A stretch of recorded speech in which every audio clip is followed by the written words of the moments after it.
Call the meeting to order of the Special Committee of Bay Delta and the Water Planning and Stewardship Committee. This is a joint meeting of both the committees today. Today's for both the joint committee meeting and the Special Bay Delta Committee meeting. We will not have an electronic voting. We'll be voting by a show of hands. So, first, Director Gray. I'm going to forego the first item so we can get the business done. So, Director Gray, if you want to take charge here, this is your item number 2. Item number 2, we will consider approval of the minutes of the joint meeting of the Special Committee on Bay Delta and Water Planning and Stewardship Committee held July 10th, 2017. Is there a motion to approve? Second. Okay. Yes, Director Steiner. Madam Chair, on the April meeting minutes, there's an error. It shows Chair Peterson making comments. It was in fact Vice Chair Lefebvre who made those comments.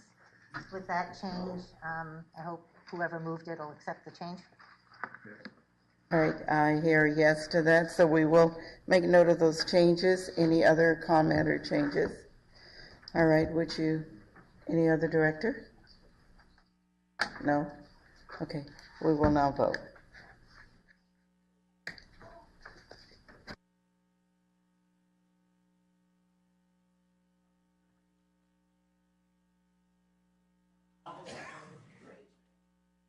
Members.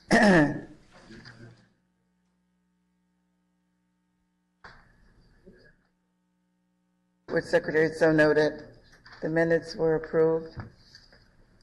I believe we have enough to approve. Thank you. Okay, then we're going to move to item number 6, which is approval of the minutes of the meeting of the Special Committee on Bay Delta held on June 27th. Do I have a motion? Second. Anybody on the committee? Second. Sorry? April. Right. I'm sorry, June 20. Oh, you're right. They're April. I thought you did both minutes together. Okay, do we have a second on this? The committees are different, so that's why you have to vote separately. I'll second it. Okay, all right. So all those in favor, raise your hands. Anyone opposed? Passes unanimously. Okay, now we'll go back to the regular order. Now it's the opportunity for people, the public, to address the committees on matters within the committee's jurisdiction. We are asking people to limit your discussion to 3 minutes. Try not to be repetitive of what someone else said. You can just say, I agree with the person on the things they said. So we'll start with Barbara Berrigan-Perilla.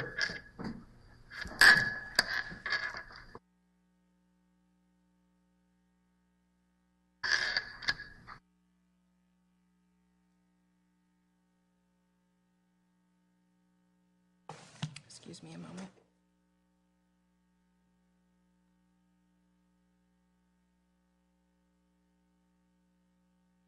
Apologize.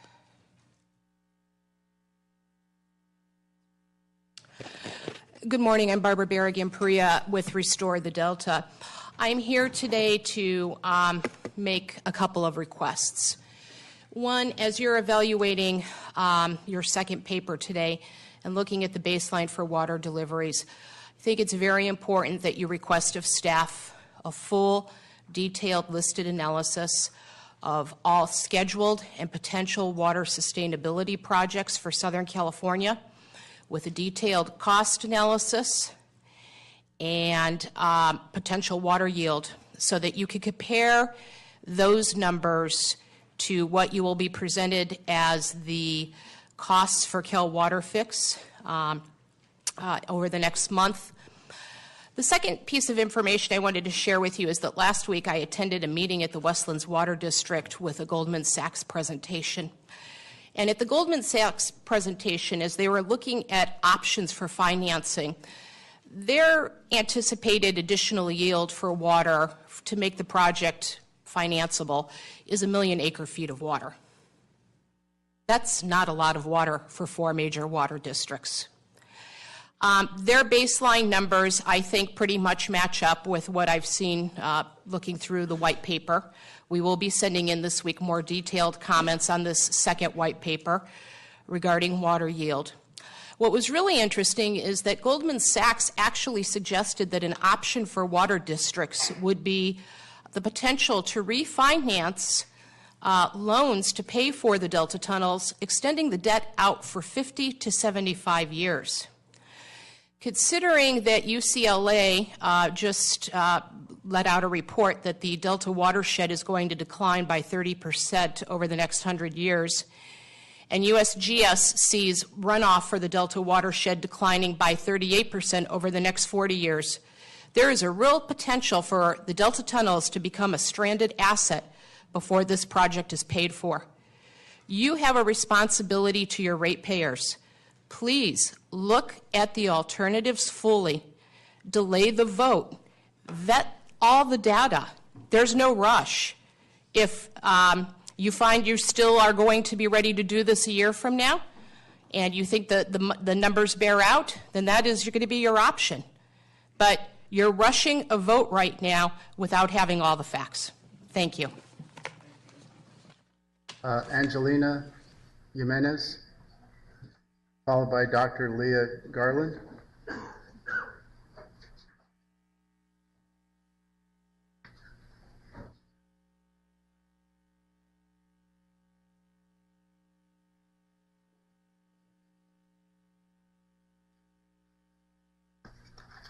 Buenos días, mi nombre es Angelina Jiménez, miembro de ACE.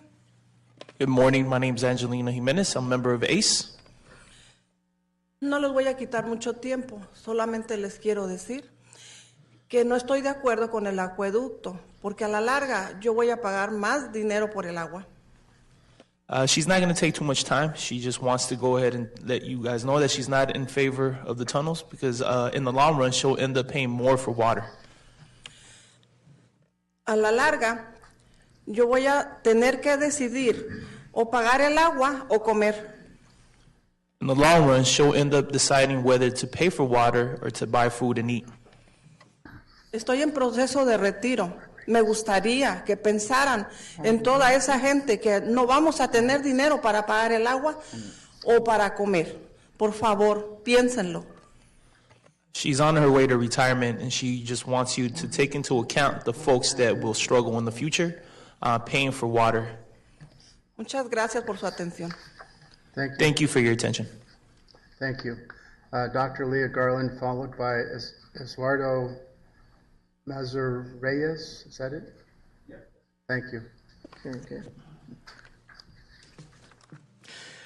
Hi, I'm Dr. Leah Garland. I am a taxpayer in Los Angeles. I'm here today because when I was a little kid, there was often times when there wasn't enough food in the refrigerator. So much to the chagrin of my parents, I would go to the neighbors and ask them for food. If there's not enough water in Southern California, you're not going to be able to go to your neighbors to be able to ask for water. They won't be able to afford it either. Only the 1% will be able to afford it.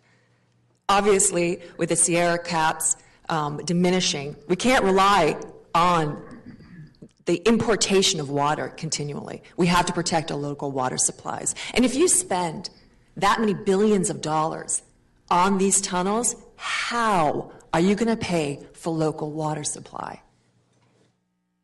I'm really touched by that woman who just said that she's worried about having to pay for water or paying for food. If you haven't been in that position, I'd like you to imagine it, because it sucks. I ask you for one thing. Allow Dr. Jeffrey Michaels to present on the real costs for the tunnels, because I care about people being able to pay for water. Allow for a documented comparison made by all self-sufficiency projects for the waters versus the tunnels. Know what you're voting for, please. Delay the vote until we have the answers. Isn't that obvious? Don't you want to do your due diligence? As a person who earned her doctorate, my parents didn't go to college. I earned my doctorate by studying hard. Democracy allowed me to do that. Please use the democracy that we have here to be able to weigh the options and do the most equitable thing. the most environmentally and financially responsible thing to do. If Goldman Sachs, right, some rich kid comes down from Goldman Sachs and says, hey, I got a project for you. We're going to give the Delta tunnels can be financed as an option by refinancing their share for $17 billion for the next 75 years. They call it intergenerational equity. You know what I call it? Intergenerational debt. And who pays for it? We do. You think Goldman Sachs is going to pay for it? No. We don't want to see additional water from this tunnels project because most of it will go to billionaire farmers doing agricultural stupidity like growing almonds in the desert. Yeah, Resnick, I'm looking at you. But families like mine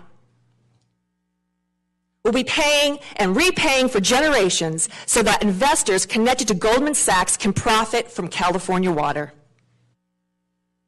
Many of us can't even afford to pay our water bills now. Yeah, they're not here today at a 10 a.m. meeting because they're working. If you can't afford access for the right to water, what does that law really mean? Thank you, Dr. Garland. Eduardo, I'm not going to try your last name again. Followed by Tom Williams, Dr. Tom Williams. Thank you for attempting the first time.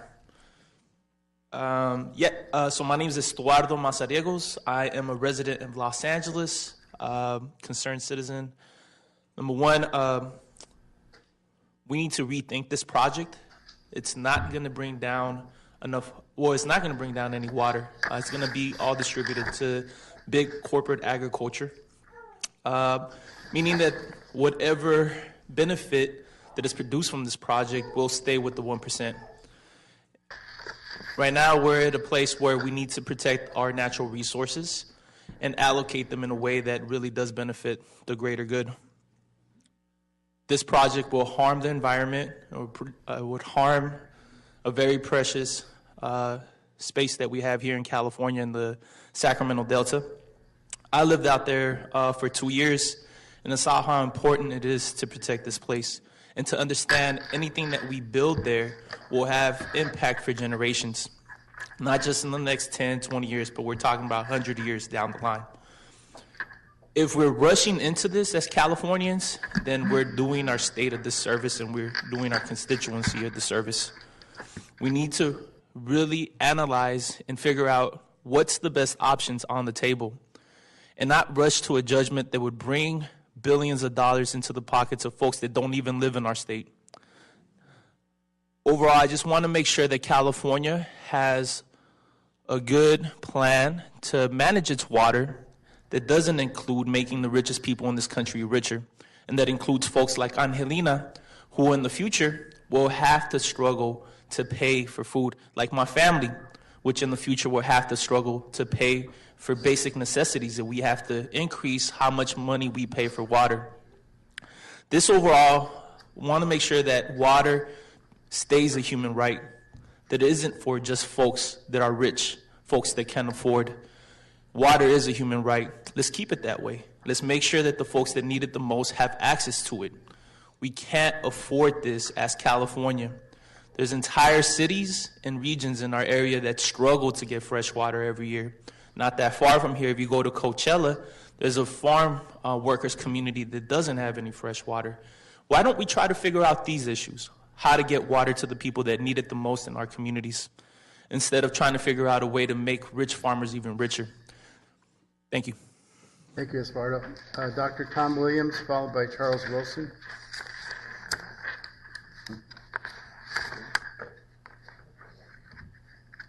Good morning, Dr. Tom Williams.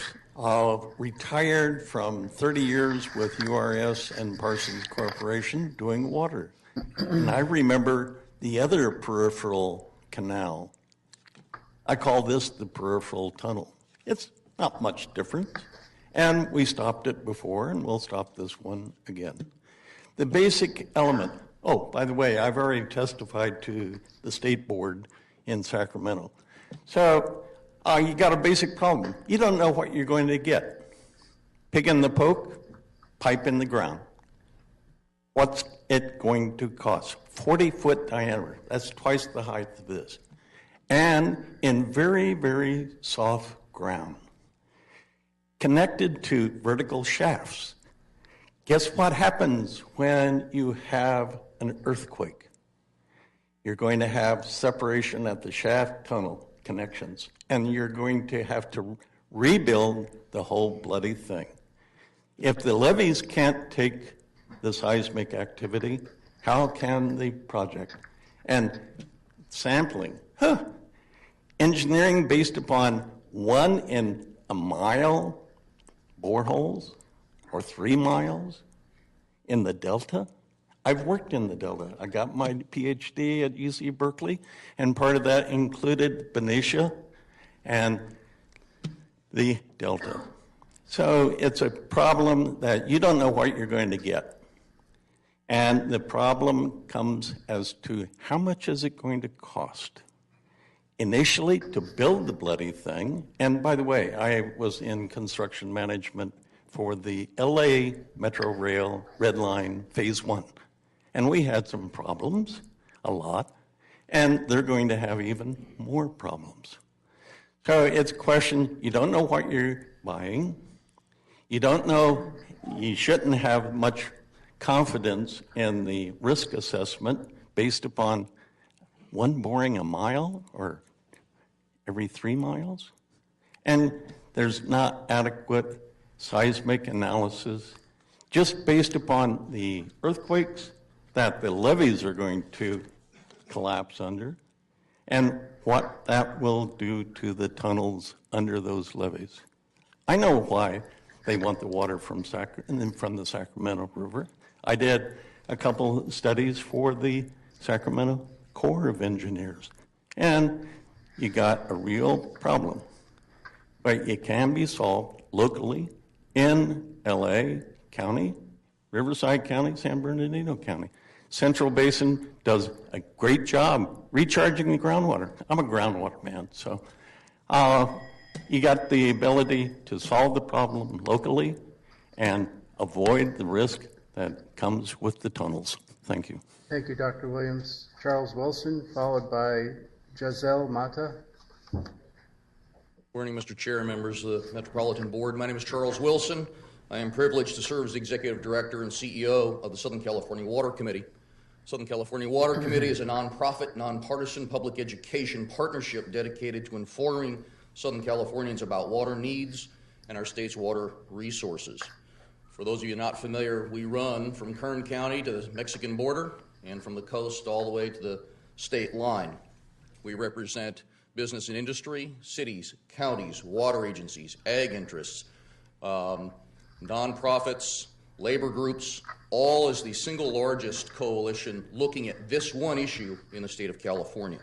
I'm here today to share with you, since this organization actually began some 35 years ago around very much this same issue and the need to educate Southern Californians about where their water comes from and the reliability needs into the future. Last week, we commissioned and released a poll, and I wanted to be able to share with you that from that, the California Water Fix project has the support of nearly 2/3 of Southern California voters, according to the results last week. And I'm talking about every demographic, every county, every constituency group, all contained 2/3 majority supported what we're trying to do here in providing reliability to Southern California through the modernization of the state's infrastructure to provide water for Southern California, Central California, and the Bay Area. Interestingly, this poll also tracks very succinctly with the recent Public Policy Institute poll, which showed over 70% of state voters also supporting this particular concept.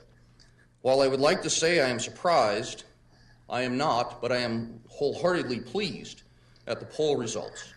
It confirms what we've been hearing from our members and our constituency and our regional leaders for many, many years. This is a strong support for California Water Fix. This is a smart, modern solution to help secure high-quality water supply for 27+ million people going forward into the future. And I made this testimony in front of the Bay Delta Stewardship Council. Let me be perfectly clear. all of the alternatives talked about, whether it's stormwater, recycling, groundwater recovery, all of the various local options, including desalination, all are predicated on a base load supply of water reliability for Southern California. Absent that reliability, none of those projects make sense, and none of them can make up for the water that would be lost when, not if, the Bay Delta collapses. We believe it is now time for decision makers like yourselves and various stakeholders to listen to their constituents, pick up the torch, take the necessary steps as you're walking through your evaluation over the next month or so, and lead California to a prosperous future. Thank you very much. Next is Giselle Mata, followed by Sarah Yang. Good morning. My name is Giselle Mata. I'm a Whittier homeowner. I'm a member of the community group ACE, which represents 10,000 low to moderate income families. I've also served as ambassador for the Whittier Chamber of Commerce and a member with my business registered through the Santa Fe Springs Chamber of Commerce. So when we look at this statistics on constituents, let's just say 65% of those voters don't understand what they're voting for. California Water Fix, that's a great marketing plan. It doesn't fix anything though. And if voters knew what this did, which is one, takes away water resources that would service our current system, takes away those monies and really depletes improving our water systems locally. Okay, this money is going to put us in debt for many years out with no real new water for our area, okay? I'm going to be affected by this rate and this tax increase for these tunnels. And as we know, the tunnels do not bring any new water. I oppose the rate and tax increase. Our local water system would suffer. The Metropolitan Water District has current recycled programs that if they were financed properly, yes, we could reclaim that water and we could reuse it. But those are not being financed because this type of privatization of our water system is being pushed. But if we actually used those recycled programs, we could actually help our residents pay for the money that would actually benefit them. $200 to $400 average rate increase, I'm going to tell you, even as a small business owner, I'm not for this. It doesn't do anything for us. And for us to slow down the process, take a good analysis of it, that's your fiduciary duty. Take a good look at the process. What money is driving this? Stuart Resnick, Palm Wonderful. I'm sure he is wealthy enough. He does not need our city money, okay? So make sure that you consider who's funding this California Water Fix. Also, local jobs. So we build this tunnel. We're paying for it for 75 years. How many jobs are we getting out of this? Whereas if we use our reclaimed water and our current systems that are in place for recycled water, those are sustainable jobs over the long term. Maybe 20, maybe 50. But is that per city? Absolutely. Vote no. Next is Sarah Yang, followed by Ronaldo Salmeron.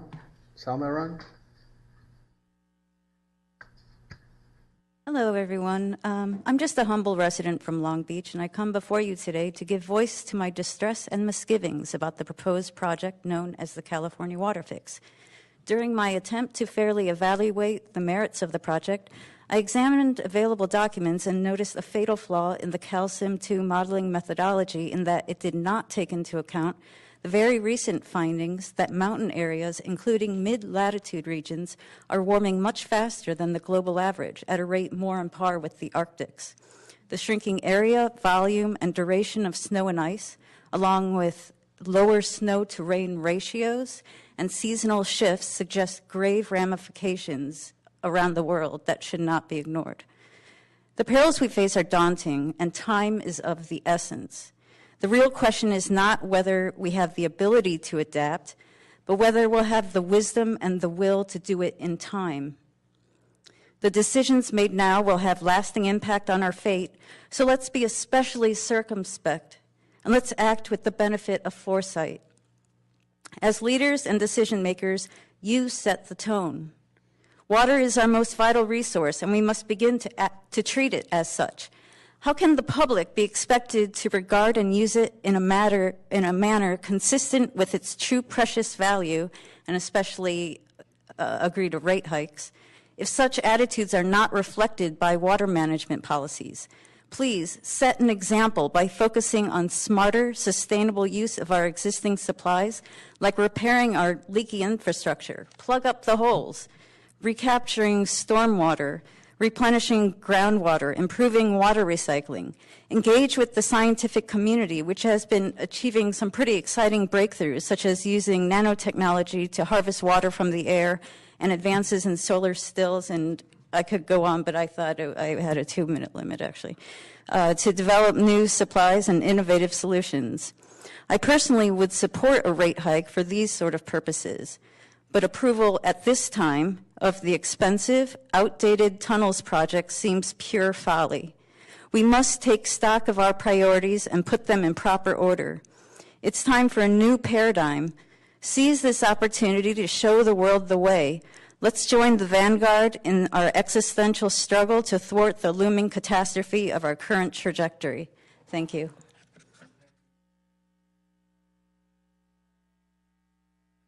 Followed by Brenda Norton.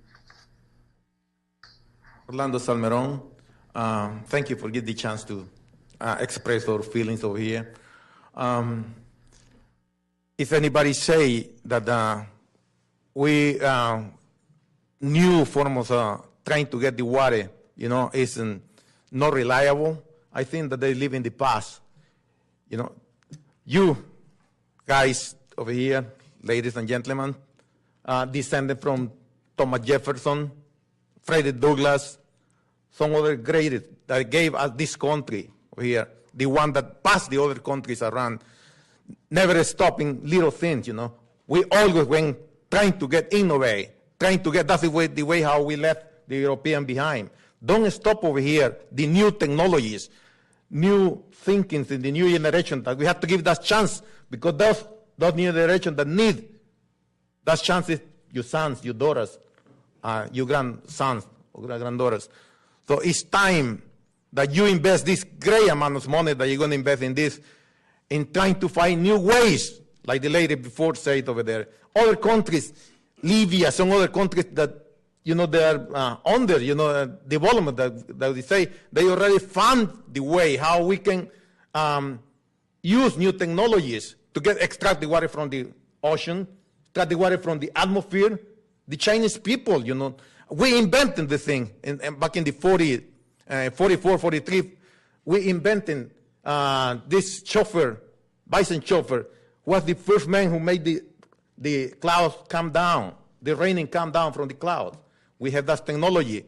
The Chinese people now perfect that technology. They can make the raining come whenever they want. And some of the other countries complain over that. So don't stop that great potential that this country has and your son has. Give the chance for new technologies to explore. Don't spend the money and those things just to make rich some other people. And the one living in the valley, I paid, it's not secret, we in the valley pay a little more from the water than the other city. So I exactly affecting my pocket every month, with these things. So don't stop the input that made this country growing up, and especially California, how we left behind the other state. We were forward in different resources, new resources of energy. So this time is time to show.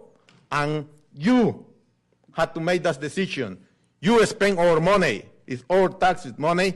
So please make the right decision and let the new generations to go forward. You're going to see how they can break through with this. And we're going to have innovating ways to get the water from the ocean. We are surrendering from the ocean. It's ridiculous that we don't have water when we are surrendered for the ocean. Thank you. Thank you, Mr. Samaran. Brendan Norton, followed by Cindy Cole. Good morning, Board of Directors. Brenna Norton from Food and Water Watch. Don't have quite prepared comments this morning, but just some notes. Let's just break this down.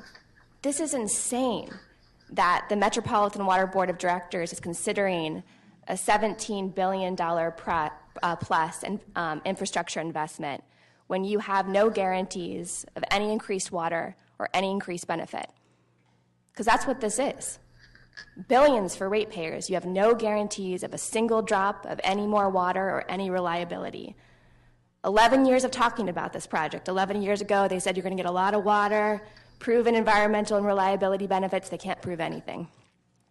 Meanwhile, you have all these local infrastructure projects like the Metropolitan Recycled Water Facility, which would guarantee to bring new, reliable water to LA residents, and guaranteed you could build that and get that online. At the last public meeting, the board of directors asked for more information. There was people from Beverly Hills, I think San Fernando, Santa Monica. They asked the general manager for more information. They said, we want to hear from alternative economist Jeffrey Michaels. He said, this is moving kind of fast. We don't have all the information we need. What did the general manager said? Quote, end quote, this is not a debate. What is this? Do you make decisions and advocate for the residents of your cities? Or are you going to let the general manager tell you, there's no debate here? Because that's what he said, verbatim. There's no debate. That is wrong. You represent communities across Southern California. I ask that you represent the people in your communities, and if you have questions, you urge the board to hear from alternative economists like Jeffrey Michaels. The Environmental Justice Coalition for Water and Food and Water Watch recently did a public records request on how many residents had their water shut off in the last 2 years. In the city of Los Angeles, Long Beach, and Southgate, 65,000 people estimated were affected by getting their water shut off from inability to pay in the last 2 years. Water affordability is a growing problem. There was a great LA Times article last week on this. With affordability being this growing problem, we need to make sure that we're investing in projects that are actually going to produce water for residents, that are actually going to produce proven benefits. It's not pie in the sky technologies. Right now, LA County supervisors passed a motion for the November 2018 ballot, which would bring millions into our communities to capture our stormwater. Right now, on average, we waste about 500,000 acre-feet of water that goes straight into the ocean. Capturing all that water, all those local jobs and boosts to our community, this is not rocket science. We have solutions. We're not choosing to invest in those. So we need to invest in the proven stuff first, and I urge you to take action to delay the vote until you have more information on the cost and to hear from alternative economists. Thank you. Cindy Cole, followed by Daryl Gale. Hi, everybody. My name is Cindy Koch. I'm a homeowner in Long Beach. I agree with everything everybody has said here except for one person, and I am just here to encourage you to vote no on this. Thank you. Thank you, Ms. Cole. Daryl Gale, followed by Veronica Wilson.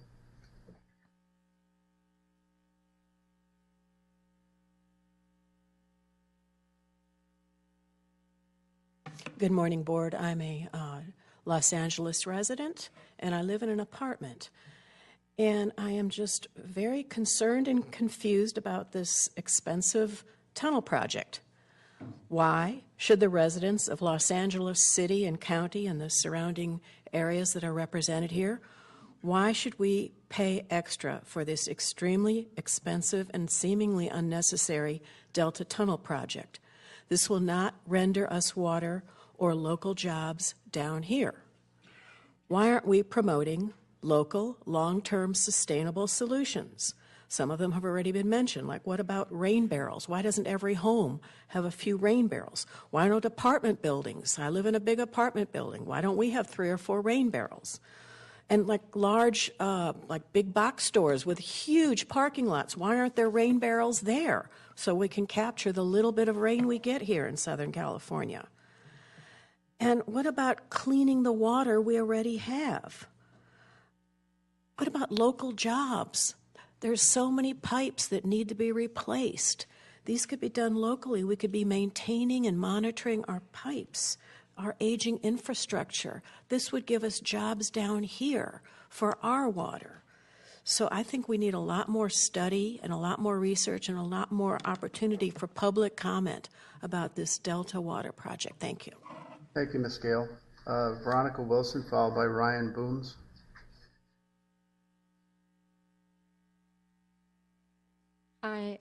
Thank you. I am Veronica Wilson, no relation to Charles. Common name. I don't know how you all normally do this, but I kind of want a show of hands from the board, from you all. Does anybody have children? Oh, That's okay. against the law. I can't ask anybody has children or grandchildren or. That's against the law to pull the board. Oh, I didn't know. Okay, well, maybe we could just think about that.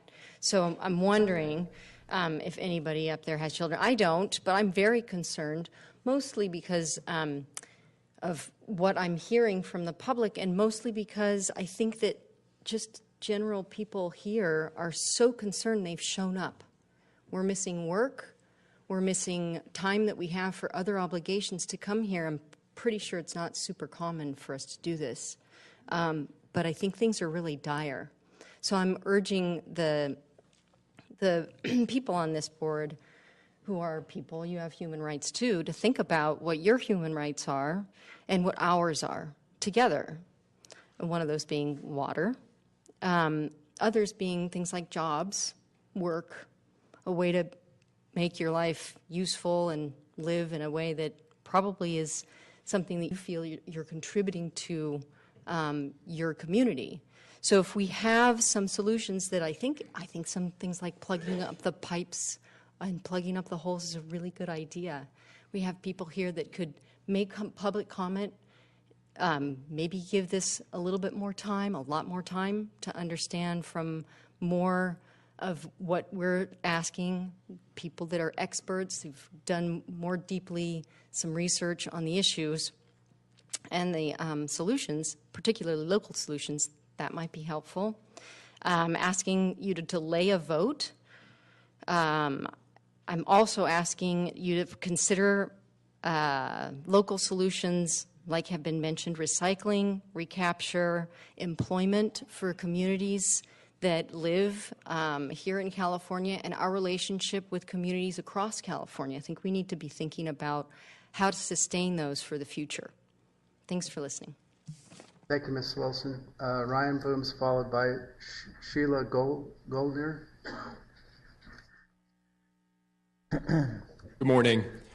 My name is Ryan Booms. I'm here on behalf of Los Angeles Waterkeeper. I would like to share my concern today that the tunnels will cost a lot but yield us very little in return. Recently, Goldman Sachs delivered a tunnels presentation to the Westlands Water District. The big bankers said the incremental water supply from the tunnels will be about 1 million acre-feet of water. But the EIR says otherwise. It projects just about 186,000 acre-feet increase for the State Water Project and a 14,000 acre-feet reduction for the Central Valley Project. And now the second water paper touts Goldman Sachs' sunny projections.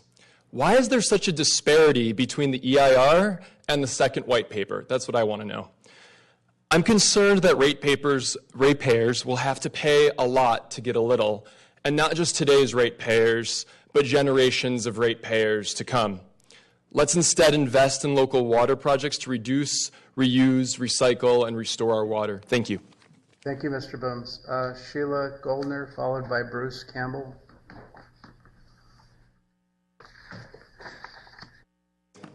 I am Sheila Goldner. I am a homeowner in North Hollywood. I can't afford the DWP bills now. We have to pay them half in 1 month and half in the next month. My boyfriend has stage 4 lung cancer. The mass on his lung is getting larger. He doesn't think I'll be able to keep the house after he dies. I'm asking you to delay the vote.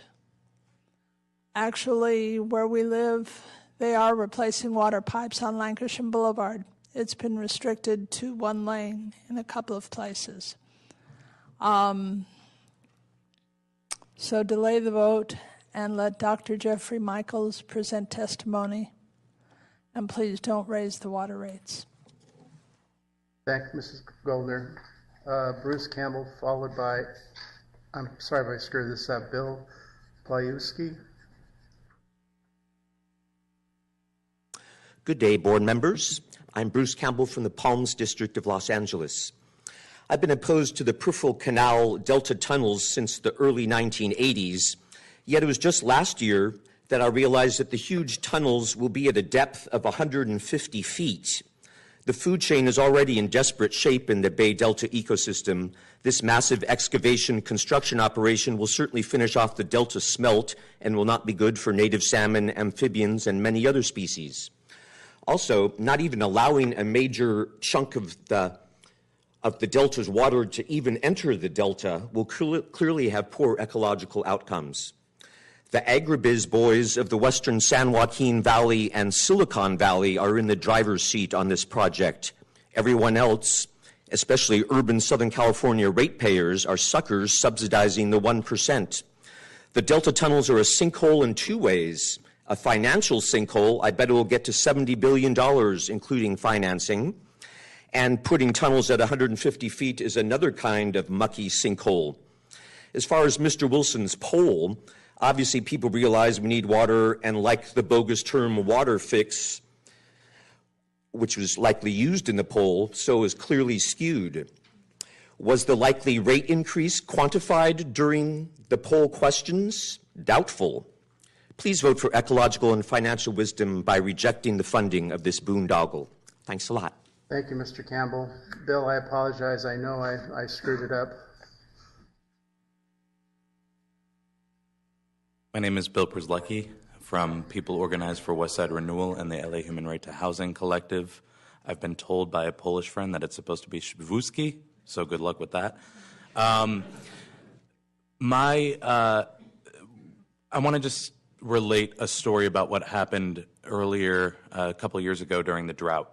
In the public housing developments in Los Angeles where we organize, in Jordan Downs and in other neighborhoods, public housing neighborhoods, the housing authority, who themselves can't afford the water bills, turned off the outside spigots so that residents couldn't water anything outside of their home. And in Jordan Downs in particular, we had to actually negotiate a deal with the housing authority where we would open back up those spigots so residents could water not lawns or gardens, but the dirt, because of the construction that's going on there on a former lead smelting site. The dirt itself is toxic. And when we turned off the water, folks started getting sick because toxic dirt was spreading through the air because of the construction. Public housing residents have sacrificed a lot already to address our water needs. We can't ask the lowest income people to sacrifice even more. We need to ask the Resnicks to get a little bit less rich by not building a huge boondoggle project on behalf of them and other ag business interests where LA ratepayers will be subsidizing corporate profits and people who are already billionaires.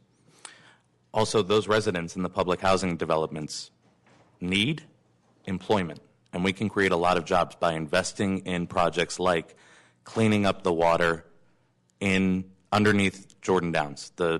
On Thursday, the commissioners of the Housing Authority are going into closed session with LAUSD because the school district had to sue the Housing Authority because the project at Jordan Downs impacted Jordan High School. That's how crazy it's getting with all of the toxins that are in our soil and groundwater now. We need to clean that up. The 99th Street well was closed, and residents only found out months after the fact that it was closed on an emergency basis. We need to clean up the groundwater in Watts.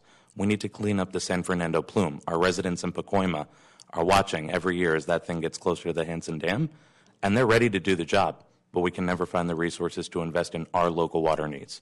So let's invest here, employ our folks, clean up our water, delay the vote, do not approve the water tunnels. Thank you.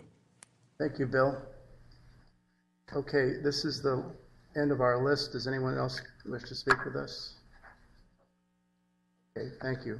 Close the item. Next item is Brandon Goshi, Modernizing the System, California Water Fix Operations White Paper, number 2. Brandon.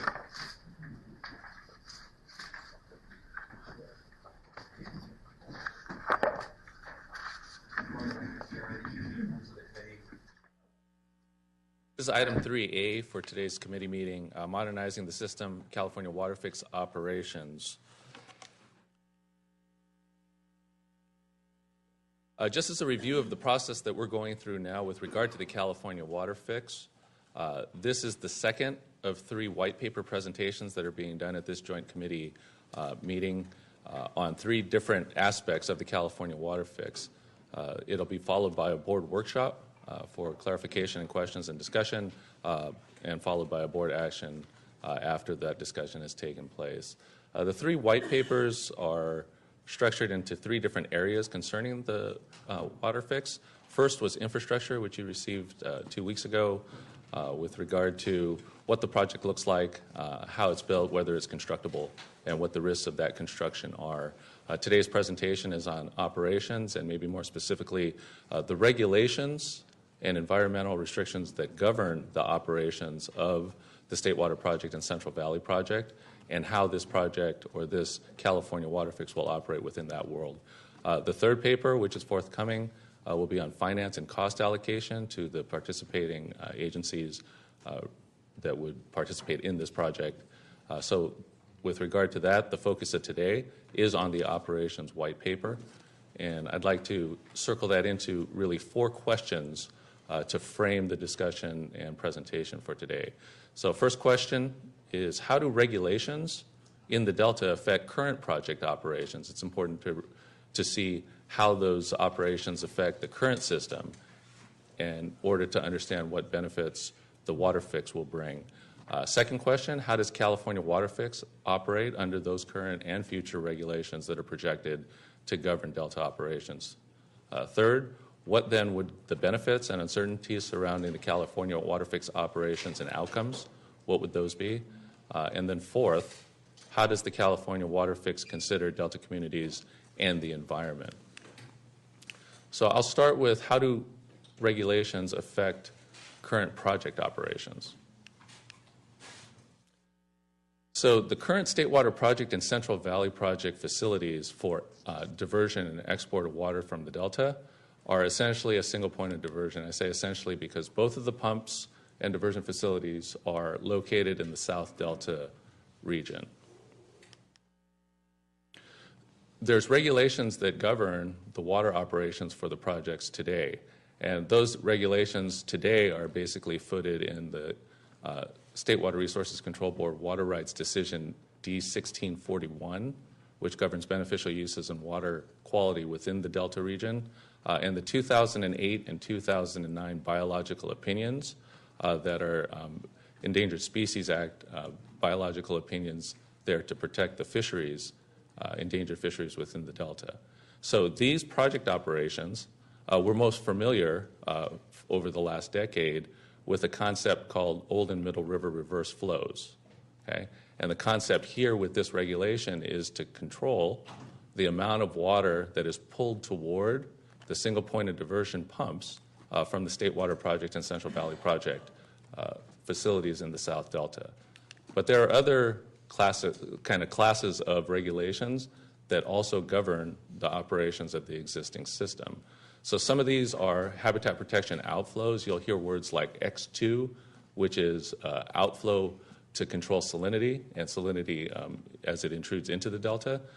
Cross-channel gate operations, how much water gets into the Central Delta.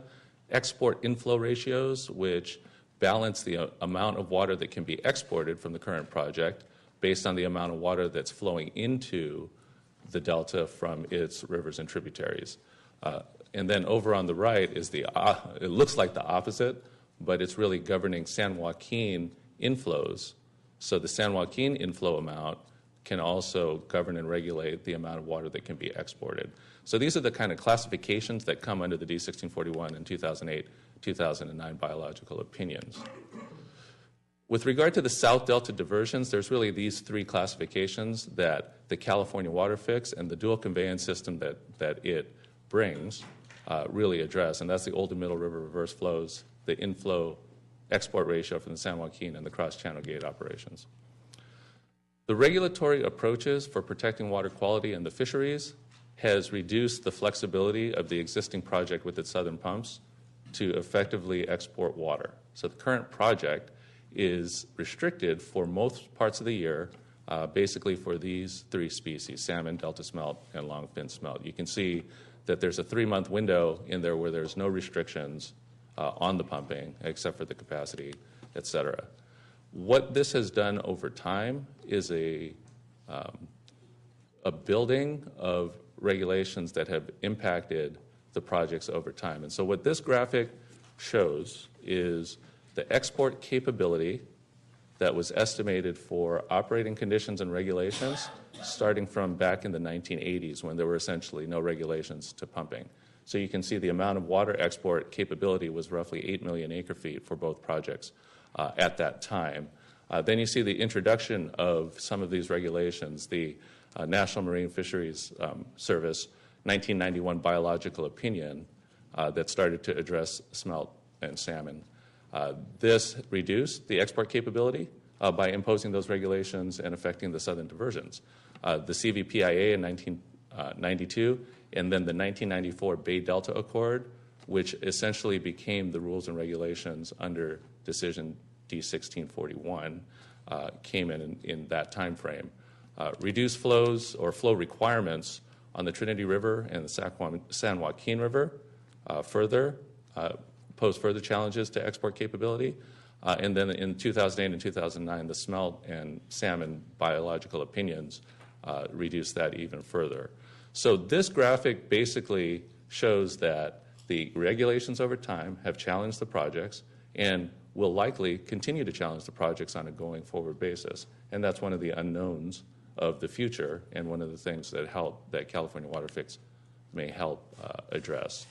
So how does California Water Fix operate under those current and future regulations?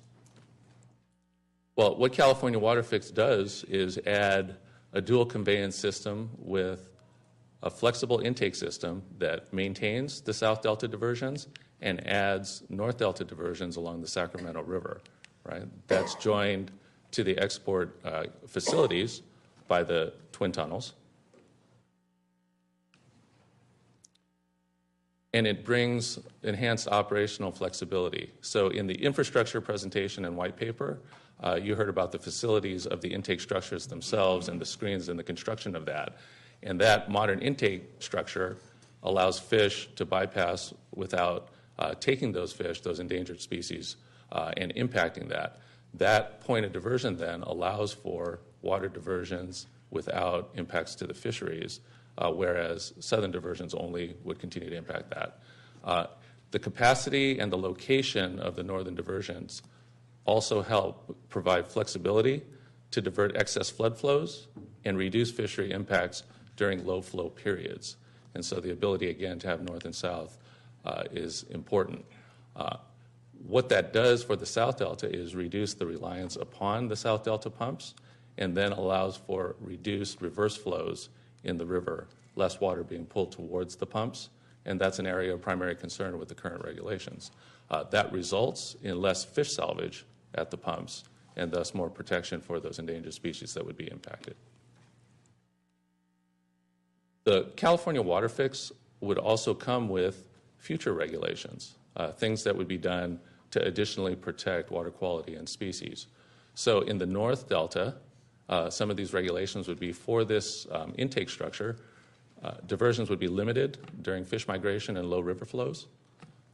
There would be mandated bypass flows, meaning that the Sacramento River would have to carry a certain amount of flow and that the tunnels and the diversion structures couldn't divert all of that flow. And then additional spring outflow regulations, which you'll see in the coming slides has a significant impact on exports. In the South Delta, it's expected that there be more restrictive reverse flow limits in Old and Middle Rivers as time goes forward, and the installation and use of operable gates to help with fish migration issues. So these additional protections have been identified as part of the operating criteria that would go along with the project. The California Water Fix also includes additional elements that aren't physical elements, but rather you can view it as operational and risk management structures. So a collaborative science and adaptive management program, which I'll cover later in the presentation. The dual conveyance system allows for real-time operations adjustments to help operate the project from both diversion points in real time to address both fishery needs and water supply. And the third is environmental commitments that come along with not just the construction impacts of the project, but environmental commitments that help to restore habitat and the ecosystem.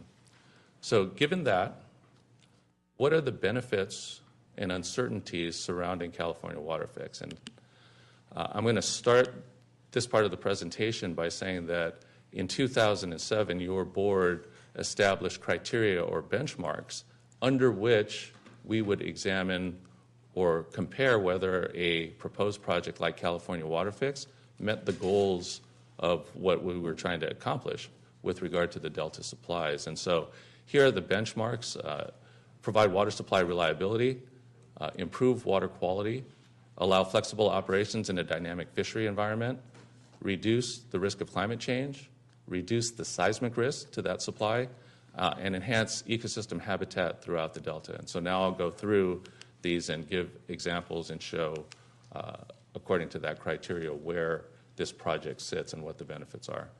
So with regard to providing water supply reliability,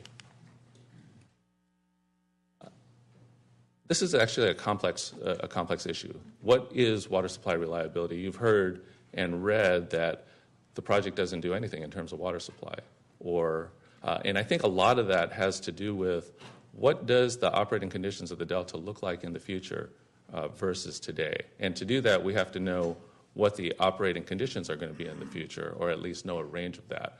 So what we do have is an initial operations criteria documented in the EIR that shows an initial set of operating criteria under which the project and the California Water Fix would be operated. In addition, there's the adaptive management program, which again I'll talk about later in the presentation, and the ability to respond real time to conditions.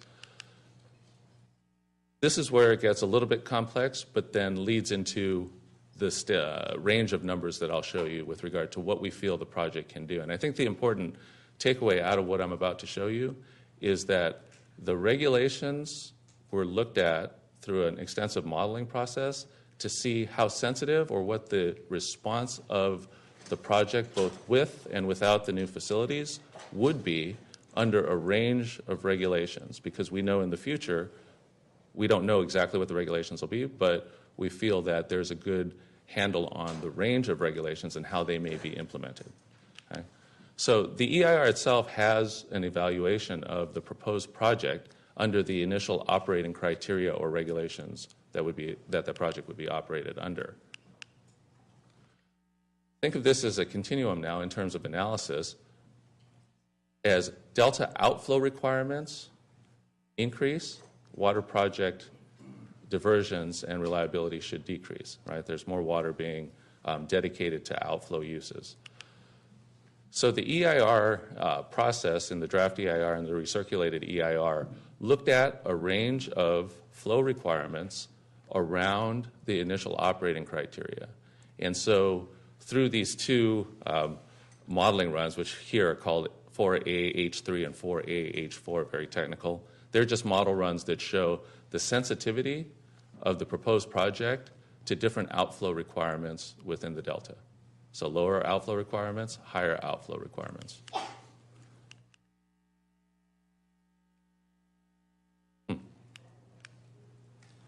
As part of the State Water Resources Control Board proceeding, a wider range of variable operations was also considered. And so this is shown here as boundary 1 and boundary 2, which is here to just show that a wider range besides just the outflow requirement was looked at in terms of what potential operations can be. And the important, again, takeaway here is that this whole range was examined so that we know what the potential risk of different implementation is. This was all done as part of, having a little bit of issue there, the overall EIS, which considered various dual conveyance alternatives all the way from alternative 1 to alternative 8. And so again, a comprehensive review of both facilities and regulations that could govern those facilities was done.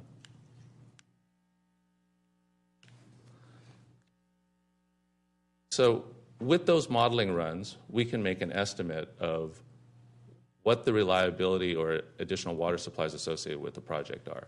So the first bar I'm going to show you is existing conditions. And now I need you to think about the existing conditions as not what's happening today, but the regulations that the project operates under today with the current facilities that are in place today, but out in the 2025 timeframe. Okay? So any climate change impacts that are incorporated in the modeling that was done is incorporated in this number here, this 4.7 million acre foot number. So in the future, with climate change included, the project under existing regulations and existing configuration would deliver roughly 4.7 million acre feet on average. Then we needed to know what that future would look like with additional regulations. And I talked about the initial operating criteria and the identification of additional regulations. So to establish this figure here, which would be the future without California Water Fix, we looked at, or what was looked at was the future operating regulations, but without the facilities associated with the California Water Fix. And that's why you see a range here of 3.5 to 3.9 million acre feet. As future regulations like increased OMR regulations or increased flow requirements occur, we'd see a decrease in the amount of water that could be exported with the current system. Then by including the facilities associated with the California Water Fix and operating under those same regulations that we see in the future without California Water Fix, we would see a range of 4.7 to 5.3 million acre feet. And so that result is solely the implementation of the facilities of the California Water Fix operated and meeting all of the regulations for water quality and fishery protection that the 3.5 to 3.9 range would be. So you can see that as the range of improvement for water. Now, it's important to us as Metropolitan Water District to think of that range of improvement as being consistent with what was examined in the IRP. So the IRP does a good job of examining what balanced investments need to be made across the range of water supply resources in order to meet demands out in the future. And so what this graphic shows is that the State Water Project is a piece of the comprehensive strategy to meet water supply reliability for Southern California. Local resources and conservation form the majority of that piece, the State Water Project and the Colorado River. You can see near the top of this pyramid, the State Water Project in the IRP to achieve reliability was looking at roughly 1.2 million acre feet of supplies. And so the question is that the 4.7 to 5.3 million acre feet, is that consistent with the 1.213, which is just the state project portion for Metropolitan? Is that consistent with what we looked at in the IRP? And the answer to that is yes. The IRP actually looked at having a system on the State Water Project that would increase in reliability by managing flow and export regulations through collaborative science-based approaches. And I think that's what we're bringing before you today. And pursue a Delta solution through continued participation in California Water Fix and California Eco Restore. So again, this table shows our expectation of water supplies from the State Water Project, and this is consistent with the model findings for the range of supplies that would be available under the different regulations. There's another area, too, where flexibility from the dual conveyance system helps to provide water supply reliability. And so this is in the project's ability with the dual conveyance system and capacity to capture excess storm flows. And so what I'm going to show you here is the winter of 2012-2013, which was a dry year and resulted in an overall State Water Project actual allocation of 35%. Okay? In that year, you can see that there was, even in a dry year, there were 2 major storm events, one in December and one in January, that over a 14-day period ranged between 880,000 acre-feet and 1.1 million acre-feet of river flow that would have passed by the northern intake diversion points. Okay? This shows the actual State Water Project and Central Valley Project exports during that year. And this line shows the exports that would have been available if the California Water Fix facilities were in place and operated to meet all of the existing regulations and future regulations for water quality and fishery protection. So really what you should focus on is the blue area below the white line. That is the additional amount of water that could be exported safely in a situation like this excess storm flow. Okay? And I want to make sure I don't confuse this issue. With regard to the numbers that I showed you previously, this would not be additive to those.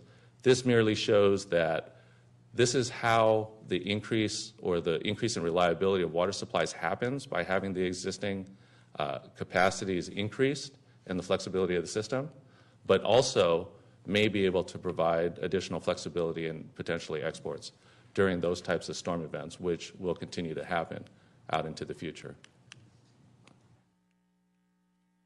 There's a second way that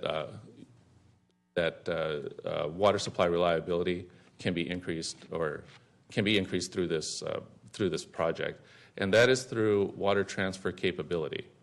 Okay, so this graphic is basically an examination of the probability or the percent of time that there would be additional capacity to be able to move voluntary water transfers across the delta. So in the past, say, 10 years, when we've had water supply challenges, your board has had discussions about entering into agreements to execute water transfers. And one of the key pieces of information that always came back was, what is the amount of capacity to move water across the delta?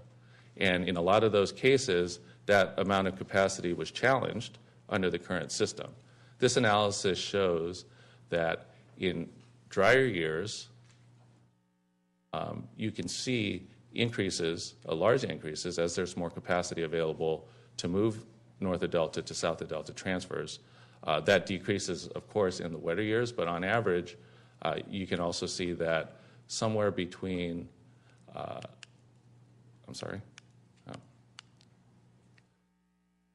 1.1 million acre-feet of additional transfer capacity, or transfer capacity, would be available at the 50% exceedance with this project. And I do want to say that this is merely capacity and the ability to do something. Actual water transfers aren't part of this project, and those would be negotiated as part of and regulated as part of future water supply transfers and regulations as they are done today. Okay. Let's switch to water quality in terms of benefits. I think I'm going to talk a little bit about both in-delta water quality and export water quality, right? Because those are both important. And I think there's been a lot of discussion about in-delta water quality and whether or not this project or the presence of this project degrades in-delta water quality. And I think it's important to think about this in this way. There's really no way that this project can degrade in-delta water quality, and here's why. The regulations for water quality and for the fisheries protection occur first, and they govern the operations of the project, not the other way around. So this project, merely by having it in place, the entire project will still be required and will still meet compliance with D1641 flow and salinity standards, or new flow and salinity standards that are brought up in the future, right? The projects will be operated to meet those regulations, and the dual conveyance merely gives flexibility to operate the project within those regulatory bounds. In terms of export water quality, we do expect to see improved export water quality because of the location of those export facilities. Export water quality does two things for us. Obviously, it protects human health in that export water quality is better, but it also does a secondary benefit, which is it enhances local water management programs. I'm talking specifically about water recycling. Okay? We've developed a great deal of water recycling down in Southern California and look to develop more as part of the IRP. Source water of lower salinity is crucial to making that piece of the portfolio work. And so this table shows several measures of salinity plus other water quality constituents, and you can see the range of improvement modeled by having the dual conveyance system for EC, which is a measure of salinity, 18 to 22% improvement by having the dual diversion capability. Bromides, 31 to 34%. Dissolved organic carbon, 2 to 11% improvement. Nitrates, 5 to 27% improvement in export water quality. So that's a significant export water quality improvement that we would see from this project. Okay. Now regarding allowing pumping operations or operations within a dynamic fishery environment. So we've learned over the last 10 or 20 years that, in fact, the dynamic fishery environment in the Delta does exist with the endangered species and the protections of those. There's a couple of things that, two things that really are important with regard to this dynamic pumping operations. The first is the ability, again, to do real-time operations. The dual diversion facilities, plus the capacity of those facilities, allows you to trade off between the two diversion points to export water while meeting the regulations that are governing the project operations. Then in addition to that, bypass flow criteria, the amount of water that's required to go by the northern intakes with regard to what they call sweeping velocities, with paying attention to the migration periods of juvenile salmon and the flows in downstream water quality. All of these things help govern those regulations and allow for pumping operations. So here's an example of how real-time operations would work. Today's regulations are essentially time-based, right? At this period of time, there's restrictions on the amount of pumping that can take place to protect, say, Delta smelt or migrating salmon. That's what happens today with the southern diversion. So here comes some smelt. What real-time operations will do is allow monitoring and locations of smelt populations as they move, right? And if they're in certain locations, the southern diversions would be curtailed or lessened. With the introduction of the northern diversions,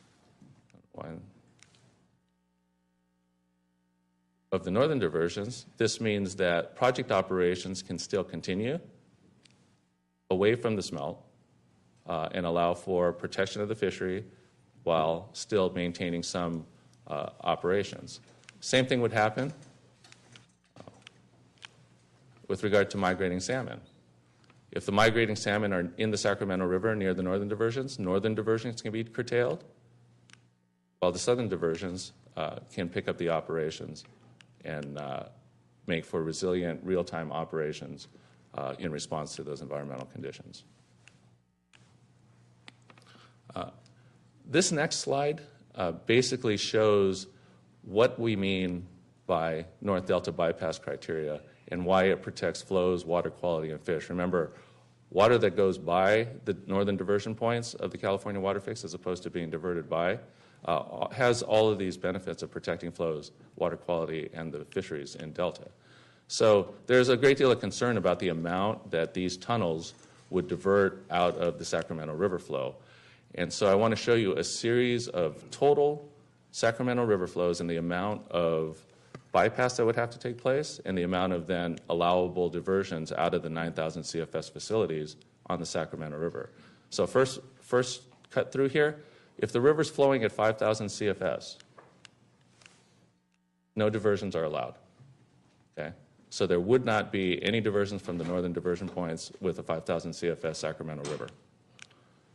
At 9,000 CFS, 0 to 540 CFS could be diverted from those points. At 15,000 CFS in the river, 900 to 3,000 CFS could be diverted.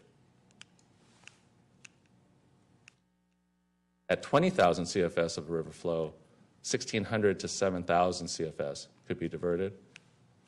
And only at flows at or greater than 35,000 CFS would the full capacity of the northern diversion points be allowed to operate. So you can see that wedge on top of those slices. There's no intention, even though there's capability, there's no intention to take the flow of the river. Rather, the flow bypass criteria would govern the operations of the pumps, and that's what would occur there. So with regard to reducing climate change risks, how would this project help reduce climate change risks? Well, when we think about climate change risks, we think about really 4 different things that can affect the northern watersheds, and you've heard people talk about them. First, sea level rise, right? The rising sea level will push salinity further into the interior delta. Second, reduced snowpack will reduce the amount of natural reservoir storage and essentially increase the amount of river flow that occurs given, compared to today. Changing precipitation patterns with more rain and less snow would serve to do the same thing, and spikier or flashier rainstorm or rain events would again serve to flash and increase the river flows within the Sacramento River. Changing in runoff timing and intensity, again, same thing. So all of those things are, when I say addressed, the system is better off and more resilient by having a dual conveyance system with the additional capacity afforded by the northern intakes, okay? Because that's done in combination with the southern intakes. All of those things. I want to show you some examples on sea level rise, though, that show from a water quality standpoint why the project is important. So here on the left, I have 4 lines here that show salinity as it moves into the delta for 2015, 2025, 2060, and 2100. So you can see as the salinity moves further up the delta, as sea level rises, that can tend, this is on average, that can tend to push salinity into the interior delta and towards the southern pumps. Okay?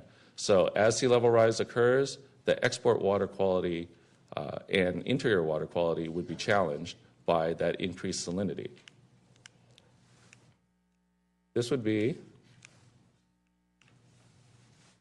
worsened in drought conditions. You can see those lines move further upriver. The northern diversions are out of the way of that salinity influence zone. They're out of the way both in mileage, distance away from that salinity zone, and they're out of the way in terms of elevation. There's a 10-foot elevation difference between the current location of the pumps and the proposed location of the California Water Fix intakes. So those would serve in a climate change world with rising sea levels to help protect the supplies from an export water quality perspective. With regard to reducing seismic risks, the Bay Delta area is fraught with faults. And when I say faults, I mean earthquake faults. Yeah. So there was a Delta risk management study that was done that looked at the probability of earthquakes out into the future with a 63% probability of an earthquake greater than 6.5 magnitude by 2032. So the risk of seismic activity that's significant is high in the Delta.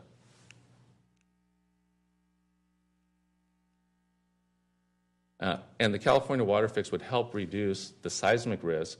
And when I say seismic risk, it doesn't reduce the risk of something occurring, but it increases the resiliency of the project to continue to provide water supplies in events like this. So first, and this was covered in the infrastructure paper, this is a modernized system being built to seismic standards. This is going to be more likely to hold up during an earthquake than the existing system. Second, a 6.5 earthquake had been projected to result in 50 levee breaks within the delta, right? That will result in water being pulled into the delta from those levees being, from those islands, those basically sunken islands being filled. So as 20 islands flood from the result of 50 levee breaks, salinity gets into the interior delta. So having a resilient system that can divert some water supplies from the northern delta and deliver it to the southern pumps into the State Water Project and Central Valley Project would protect that water supply in a seismic event. Okay. Enhance ecosystem fishery habitat throughout the delta.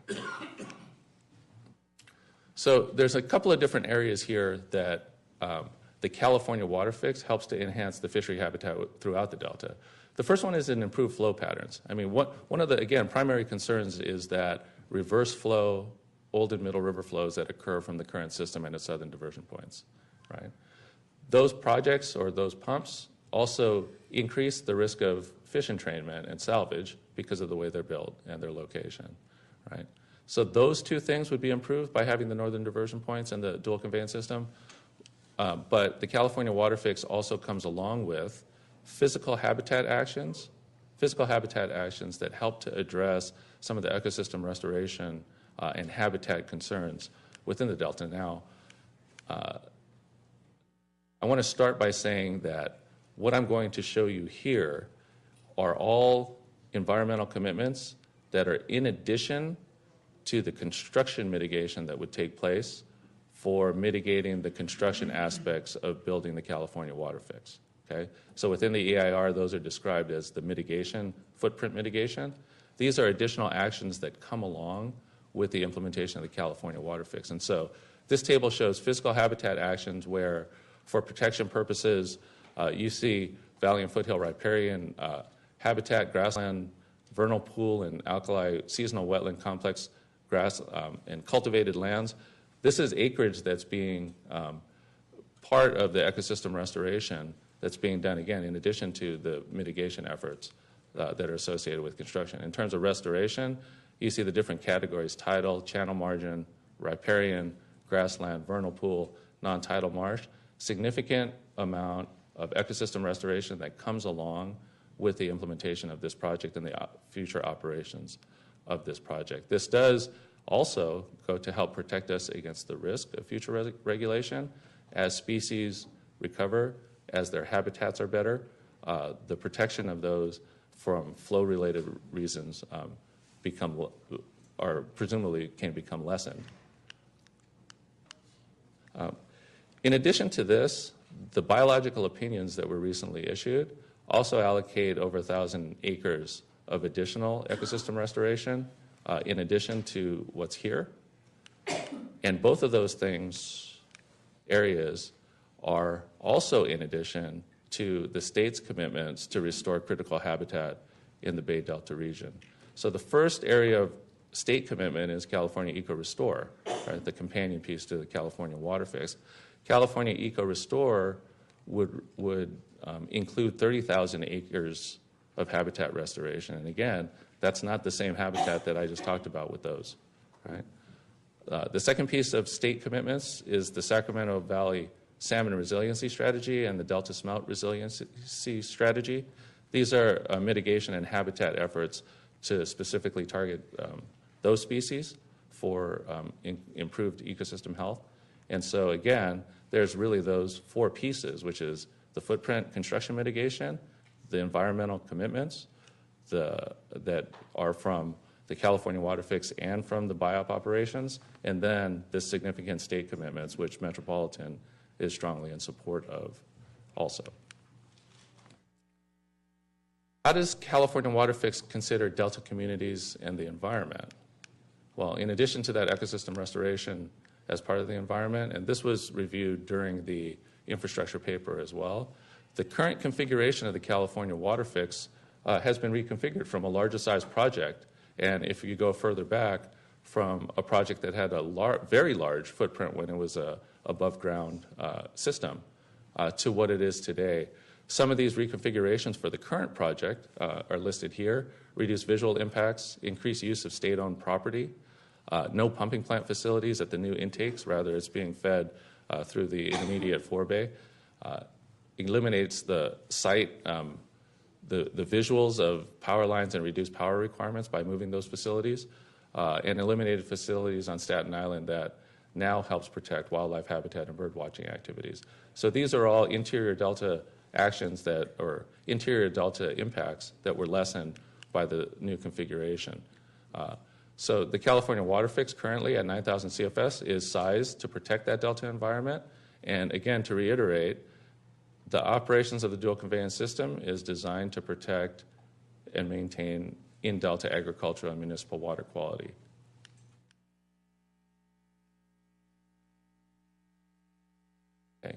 With regard to managing uncertainties, in the first paper presentation, there is a good discussion about the uncertainties of construction, right? The uncertainties of being able to construct the physical project.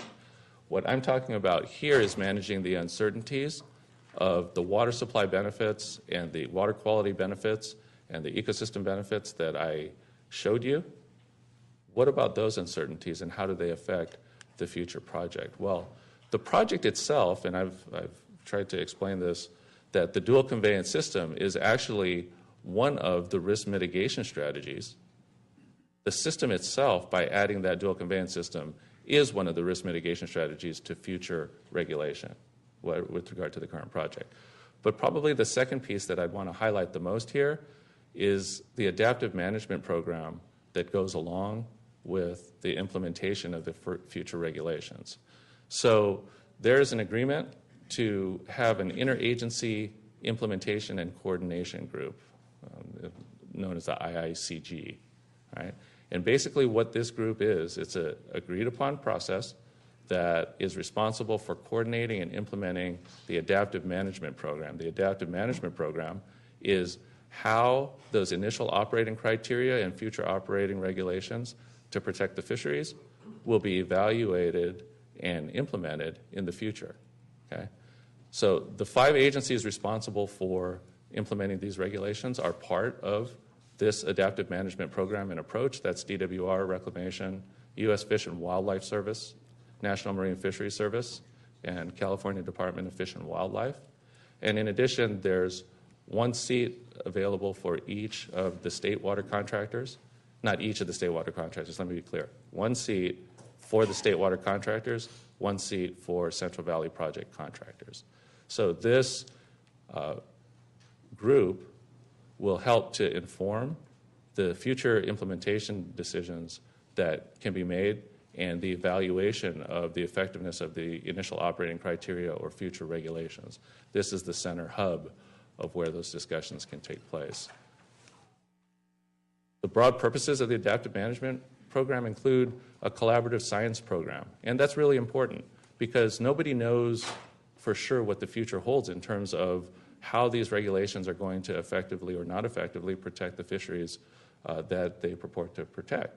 So a collaborative science program will help to inform that with the best science so that decisions can be made in a way that's informed by that best science.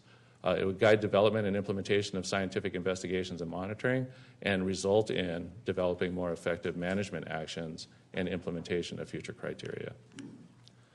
Metropolitan would also, as part of its own risk management,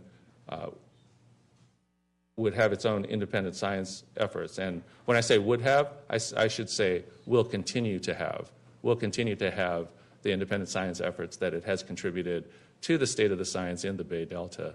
So our interests in the project are going to be protected by our ability or our efforts to reduce scientific uncertainty, to add to the science, to drive better management and operating decisions, and to foster more effective policies and regulations for this project. I just have 2 examples here of areas that we've participated in and had an influence in with regard to our independent science efforts. First is with regard to the Sacramento Regional County Sanitation District wastewater treatment plant and its effects on the Delta water quality.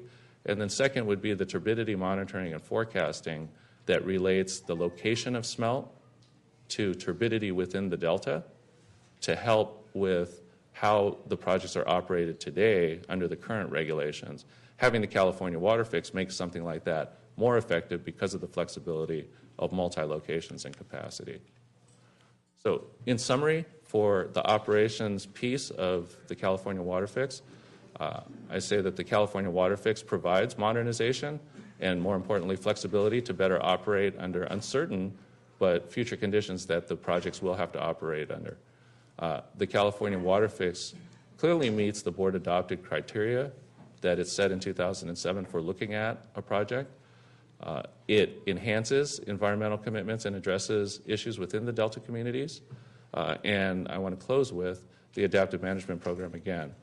The main uncertainties as to what this project will be worth in terms of benefits is heavily protected by the makeup and the process involved with this adaptive management program that I described.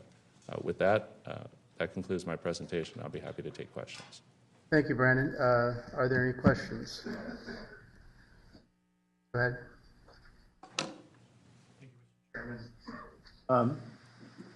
I have 2 or 3 questions. Maybe I'll ask 2 and see if other people have more. The first question I have is really, I think, the major thing in my mind about this. First of all, I mean, the presentation was great. I enjoyed the white paper. It was very informative. I think, to the extent a lot of us have concerns about the reliability of, the reliability benefits we'll get from the project for the money. We also obviously want to protect the environment up there. Many of our critics are also very concerned about how protected they're going to be. So the paper describes a lot about the commitments that have been made for environmental restraints on how the project will be operated and how the project will be operated with adaptive management. And I'd like you to expand a little bit on how that governance is going to work. The IICG that you mentioned, is that an existing organization or is that something that's going to be created? And how do we really foresee Metropolitan influencing the decision making of that body? Is it going to be a voting body? How is it going to make decisions?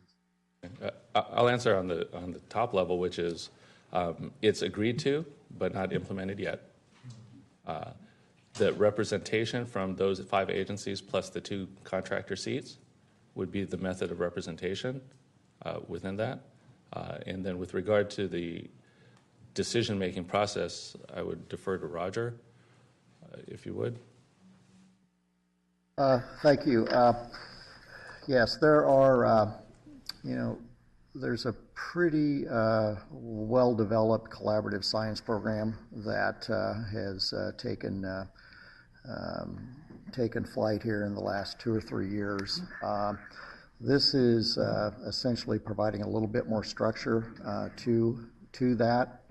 Our participation will only be through being able to influence the kind of science efforts that may be undertaken. We don't have any decision-making authority for what changes in criteria get to be made. That, in fact, will rest with the regulatory agency that's been given that statutory responsibility.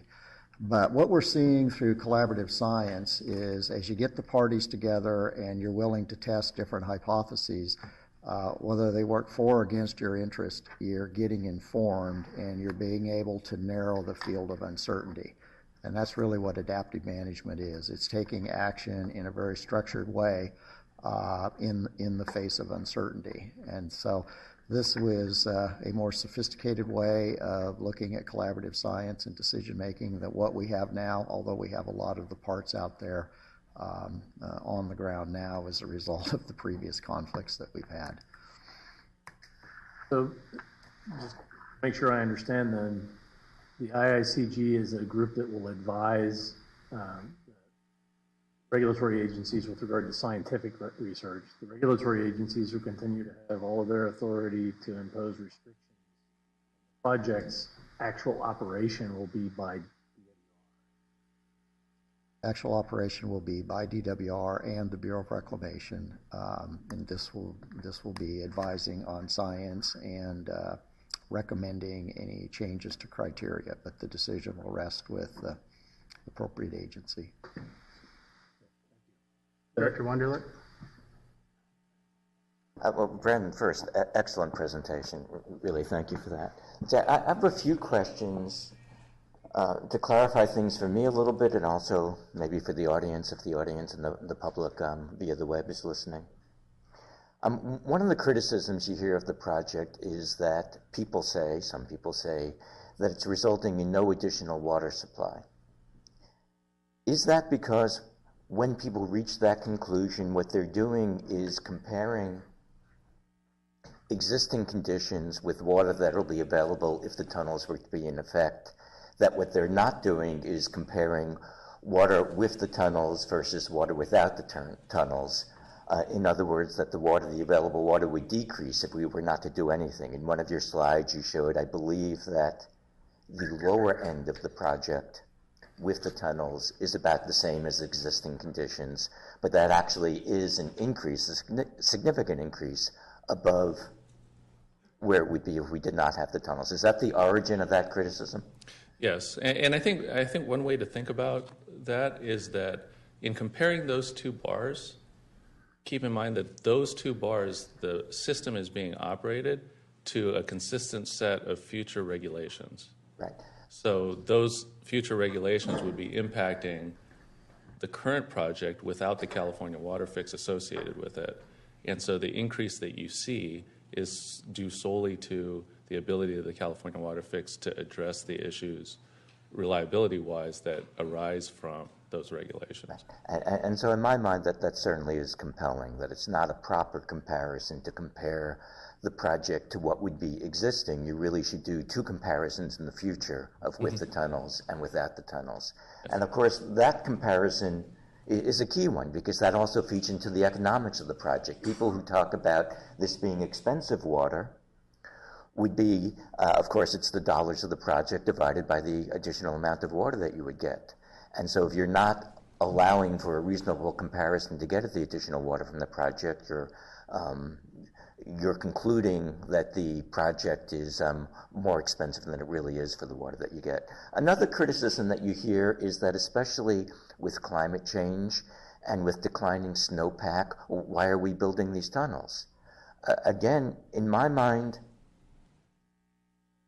that the snowpack acts as a moderating reservoir, that it gives us a better ability to be able to capture the water that when it becomes available, that the declining snowpack is a reason to have the tunnels, because with a declining snowpack, it's going to be more difficult without the tunnels to be able to capture the water.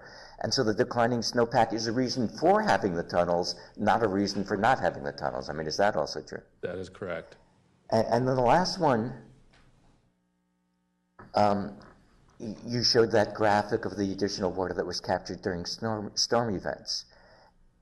And is this correct, just to make sure that I'm understanding this correctly, that that's a benefit that we get even with existing regulations? That even with existing regulations, additional ability when water flows in the river are high, when a lot of water would just be going out to the ocean, it gives us that additional ability to capture the water, which even in our past years of drought would have amounted just for metropolitan for a few 100,000 acre-feet a year.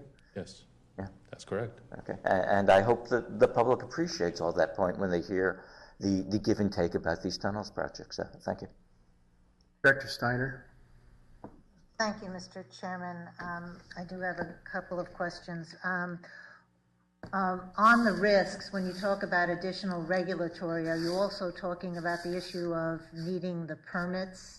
Is that somewhere in your risk calculation here? Because we would need permits for the intakes, we'll need permits for the fish gate on Old River, we'll need permits for the actual operation.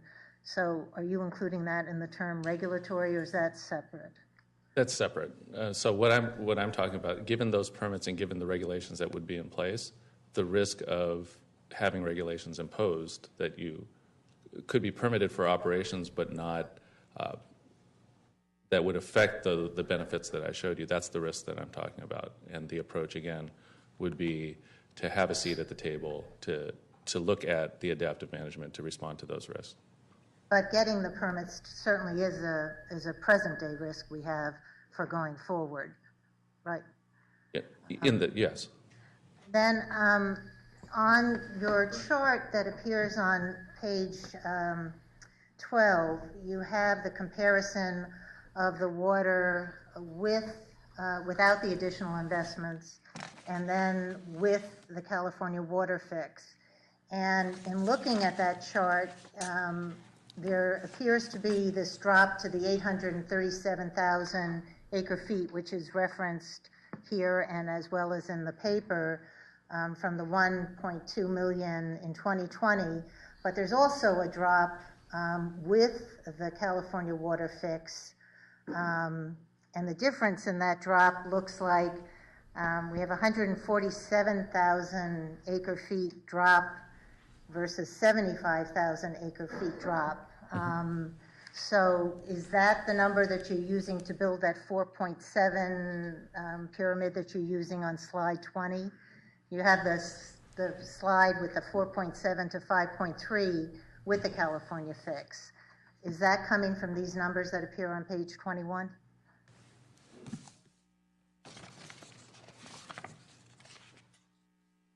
Because it does have a drop from 2016 to 2020. There's a drop both with the fix and without the fix. It's a less significant drop with the fix by a difference of the 75 versus 145,000. So I'm trying to understand the pyramid that you picture that you have on 20, your slide 20. Is that derived from these two charts? Okay, the picture that I showed in the pyramid is the piece of the pot of that pyramid. It's the picture before the pyramid. Right, but if I could start with the pyramid, the 1.2 is the estimate of the state water project supplies in 2040 with the California water fix and its piece in the total portfolio, if you would, of resources that would take place there. In the table that you're referring to, the difference between the two figures is the difference between the outflow scenarios that I talked about with regard to how we examine the different impacts of the regulations. So the lower outflow scenario versus the higher outflow scenario in the IRP was tied to, with a project in the future, that collaborative science and adaptive management would take place more likely than without that. And to estimate what the value of that was in the short term without the project, we used the difference between the outflow scenarios and documented it as such. But you do have an initial drop in both from 2020 to from 2016 to 2020, and then to 2025. Right. Okay, now I'm on where you're. Okay, the 2016 to 2020 drop had to do with the implementation of, say, a revisit of the biological opinions that would be in place in 2020 that wasn't in place in 2016. So that first drop was the start of more stringent regulations. And then in the two scenarios was differentiated by the outflow scenarios. But they're both under Section 7, so whatever regulations you're going to have, the issue then will be where your intakes is. You're saying that's what the change is, because the regulations will be the same under Section 7 with or without. In the long term, with the facilities in place in the long term, yes. I do have a couple of other questions. I'll let someone else go ahead of me and then put myself back in the queue. Roger, like to clarify your first question. Well, I think this came up at the last meeting, and that is there are a number of permits that are necessary to move the project ahead. The critical permits are the fishery permits under the federal and state endangered species. We have the federal permits. We expect the state permits within a couple of weeks. But that isn't all of them, and so there is a risk that some of these other permits, we do have the permits for building the facility at the head of Old River. That's included in the National Marine Fisheries, but you'll have some on-site permits that are probably fairly straightforward, but there is always risk that some of these subsequent permits could jigger things one way or another a little bit. And probably the biggest one out there is a year or so away, and that's the state board decision on actually adding. So I think it's fair to say that not all the permits are in hand, but I think from our standpoint, responding to the guidance that we've gotten from the board is let's get these critical permits for the endangered species permits first, and those are the ones that we do have. And they'll be the primary driver. Well, I appreciate that clarification. We did have a topic of uncertainties, and I did put the permits in the uncertainties. So thank you, and I'll come back into the queue. Thank you. Director Kurtz. Thank you, Mr. Chairman. I'd like to go back to the climate change section, and Director Wunderlich touched on this, but I just want to make sure I understand. I think it's so important. I don't understand necessarily how it fits into the modeling. I think it's important in our decision making, but not necessarily easy for someone who's used to making decisions based on history, and it's not going to be the same. You listed 4 topics: sea level rise because of salt intrusion, and I understand that. And then you listed reduced snow, change in precipitation patterns, and change in runoff. So are all of those sort of grouped into the volatility that climate change is predicted to bring? We had a discussion when we were talking about storage a few months ago about needing to think differently about drought and very wet years. And is that what the model is looking at there? That's correct. And when I'm talking about climate change impacts at this point, the modeled figures that I showed include some aspect of future climate change that was assumed in the model for that time. But in terms of the climate change risk, what I'm doing is highlighting, not necessarily modeling, but highlighting the different aspects that may come from a change in climate and a warming climate that the project would make us more resilient to. That the California water fix, under those conditions, even though they're not modeled, would add to the flexibility and ability to increase the resiliency of that project under those conditions. It was a very good presentation. Thank you very much. Thank you, Mr. Chairman. Thank you. Director Dake? Yeah, thank you. The question I have has to do with the amount of water per expense to the Met for our state water project contract. So if the water fix starts construction in about 2022, our adopted budget shows a state water project budget for $1,052,000, $1,052 million. And if the projection for the deliveries we can expect from without the water fix are accurate, that's 837,000 acre feet per year. So my math is iffy, but that's like $1,257 per acre foot.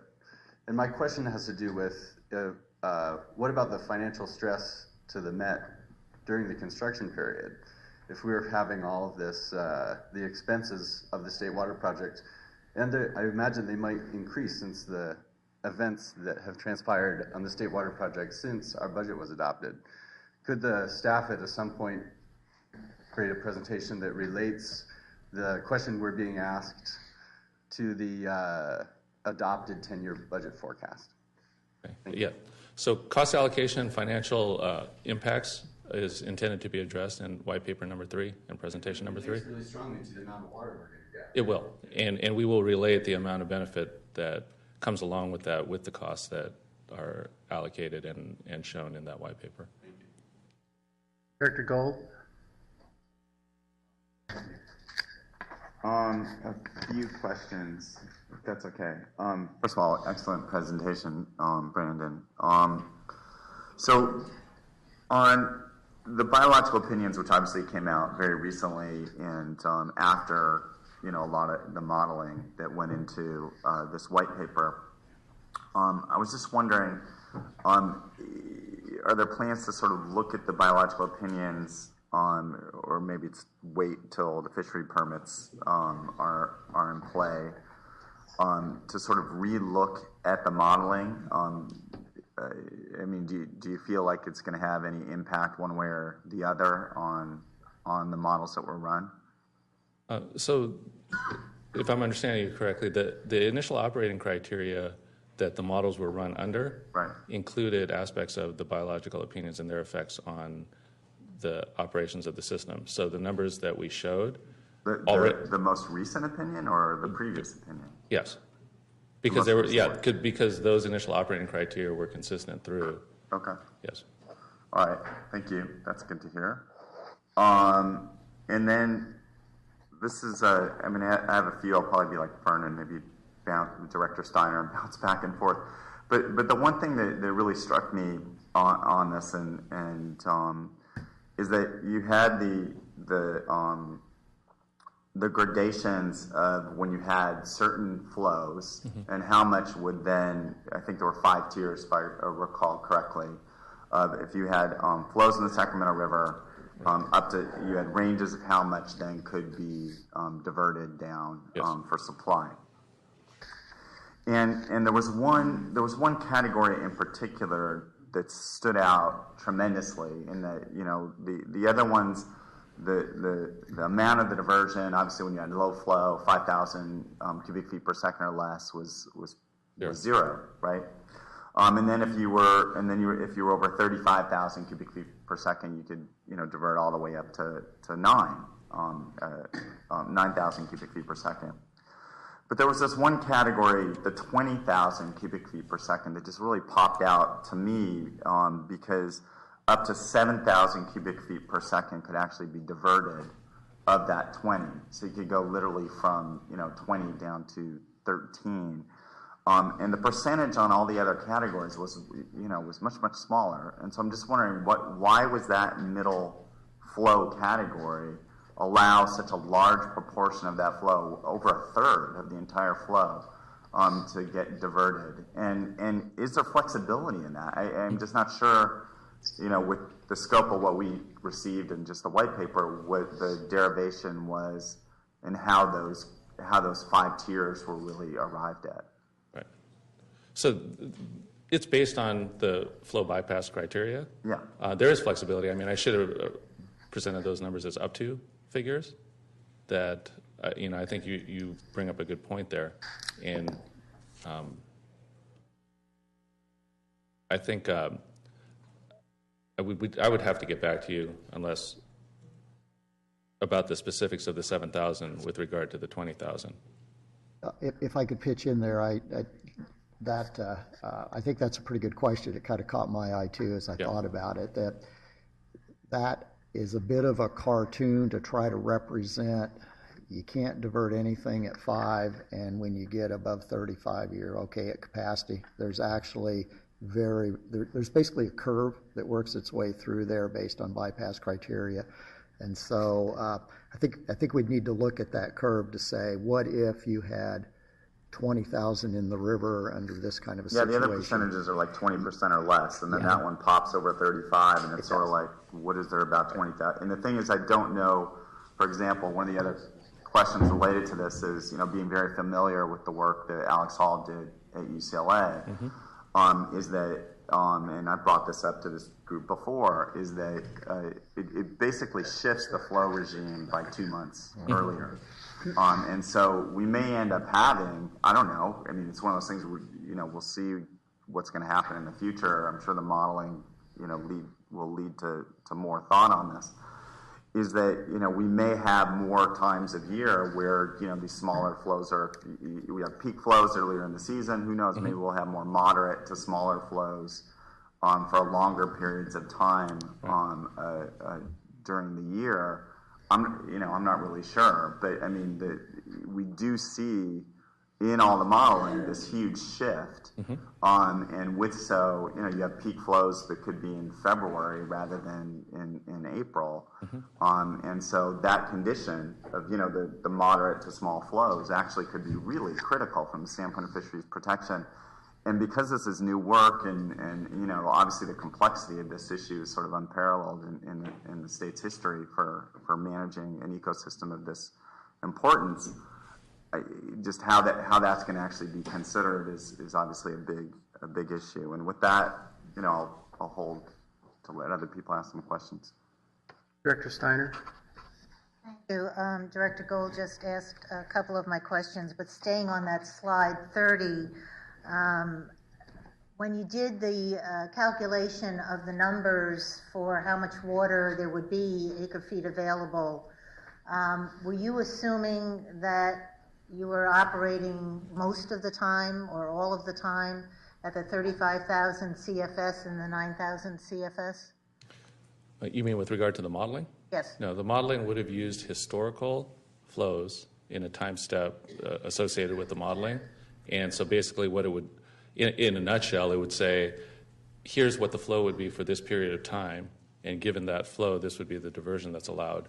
But in calculating your numbers of the 1.2 million, the 837,900, were you assuming the top run, or you were assuming various runs all throughout? It would be the amount of diversions allowed under the flows that were used by looking at the historical river flows associated with the modeling. So there was a set of 83 historical river flows that were used, and these restrictions or would have governed the operations of the model.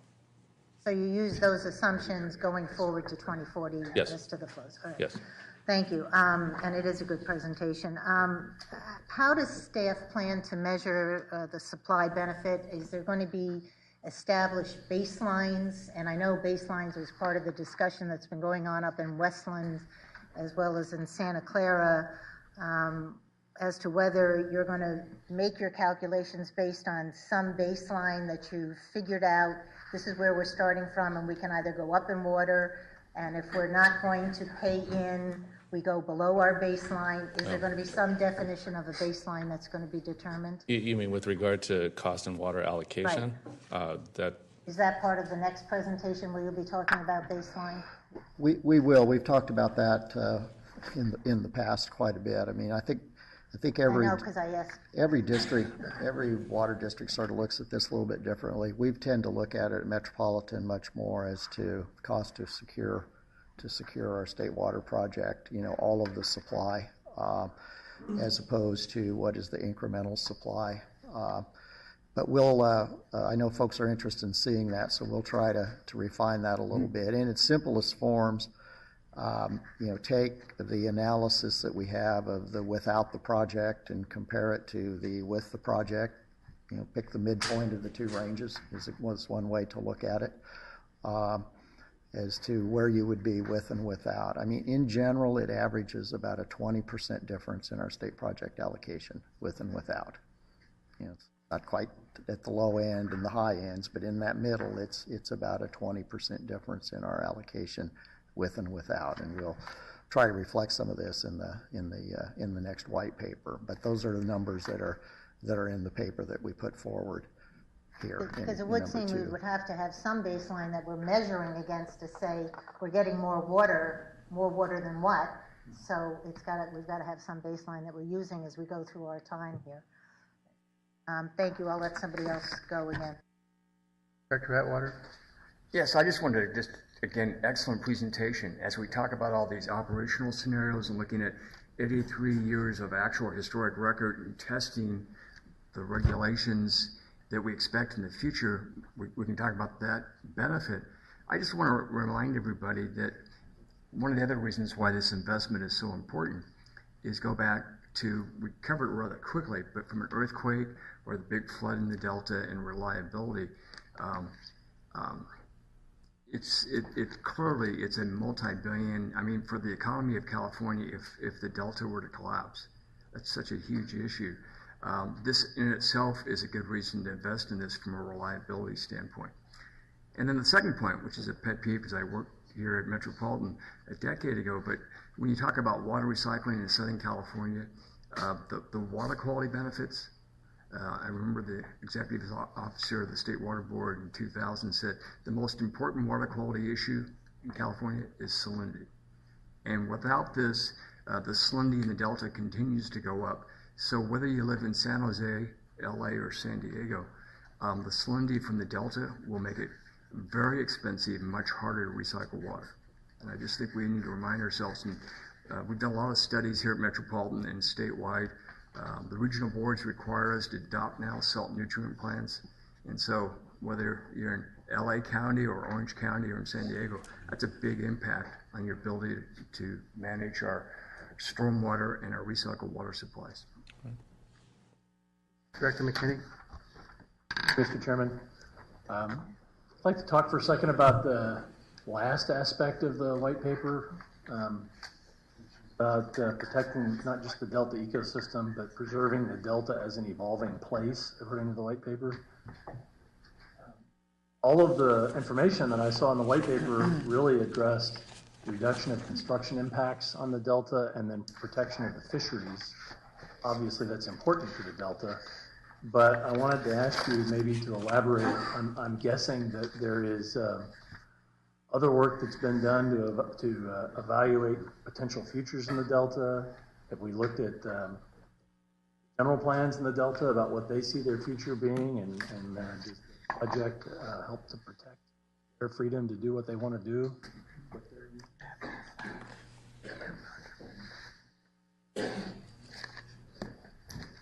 You know, that's a very good question, Director McKinney. We haven't looked at very much in detail, so let us get back to you on that and save that for another, the goal is then to look at the financial issues next, and then eventually have one last workshop where, I appreciate people emailing questions as well to staff, but we're going to total those up and we'll deal with that one there.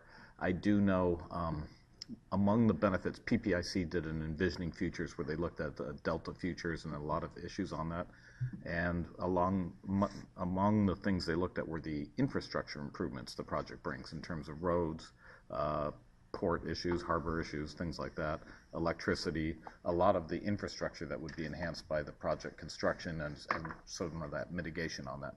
But why don't we save that for that last workshop, and we'll appreciate that. I'm guessing that there's a good story for us to hear there, so I'd like for us to. There is. I mean, in addition to the jobs, the 125,000 annual FTE jobs, most of those are local as well. So there's a big job economic input and a lot of infrastructure improvements as well. So we'll make sure we get some information on that.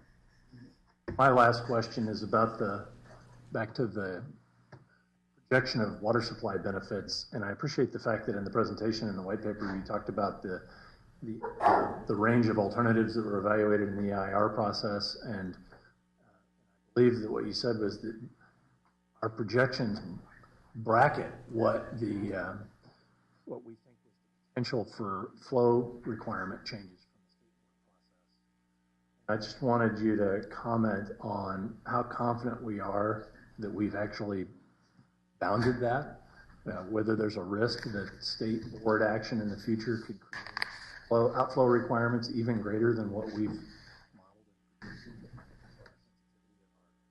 Supply projections are for that. I don't think I would say that we've effectively bracketed that, especially in the numbers that I showed you for the range, which were the EIR flow higher and lower outflow ranges. The additional information that was provided with the state board proceedings was a wider boundary of additional regulations. I think, and that was done in order to look at the sensitivity or the impact of those changes. Now, with regard to future flow criteria, I think we have an idea as to how the project with and without would be sensitive to additional flow criteria, but we don't know the outcome or the full range of what that flow criteria would be, so I couldn't answer that positively to say we've looked at the entire range. I think we have a good idea of what that range looks like, though, based on the work that was done. Thank you, Mr. Chairman. Director Gold. Thank you. Director McKinney, I literally asked that question. I was going to ask specifically about alternative A and whether or not that was included in sort of how large a range you looked at, but you just answered that question, so thank you.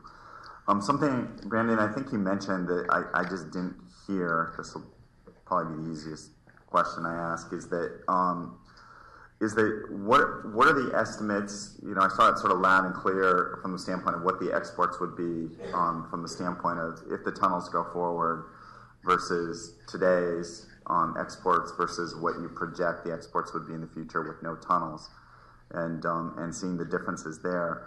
But of those, can you give me an estimate on because I think it was up there briefly and I missed it, of how much that you would actually expect to come to Metropolitan Water District under those various different scenarios. So most importantly, how much would come to Met with the tunnels on average per year versus how much would come in the future with no tunnels to Met each year? Okay. So at this point, I can't answer that question specifically because the cost allocation ultimate cost allocation agreements will drive how much water of the total projects ultimately comes to Met. I can tell you that during the IRP, right, there was an assumption about 55% State Water Project, 45% Central Valley Project, and of the 55% of the total that went to the state project, Metropolitan was about 48% of that total, and that's how the numbers for water supplies from the State Water Project under the future with and without the fix will be estimated, but the actual numbers are going to still be determined, probably close to those figures, but We'll give you more specific numbers, but the bottom line rule of thumb is about a 25% cut. Right. So when Brandon is showing 1.2 something million acre feet per year to metropolitan as part of our building block, so it gets down to about a million, a little under. But we'll get you more precise numbers. That's helpful. Thank you. And then the last question, which might seem like a little bit of a curveball, but maybe it's because our group is looking so much at this issue, is how will the carbon embeddedness of the water change with and without the tunnel project? Since obviously it's pretty high carbon intensive water to begin with, and just wondering, will it change or to what degree? I'm going to defer to Jeff on that one. It's in the presentation. It was actually in the presentation 11%. under the water quality impacts. You're talking not about He's the talking actual about carbon that gets in the water itself as opposed to the total No, carbon. the energy use and Energy the use, projections right. on that. That's what I thought. Okay, Yeah. then we'll have to get back to you. We'll have to get back to you on that. Okay. Oh, and I'm sorry, one last thing, I apologize, which is, very clearly from a water supply perspective, the water quality benefits are very strong for reduced salinity. There's no question about that. And this could be completely out, not a good question, but I'm still wondering. With the operation, is there any projected impacts on the intrusion impacts to actually the delta itself? So from the standpoint, if you're pumping at a much higher rate further up in the delta, what are the impacts from the standpoint of that lens of seawater? Does that edge closer, further inland? And if so, is it significant, or is there a certain distance that's been modeled, or what do you see with that degree of diversion from the northern pumps?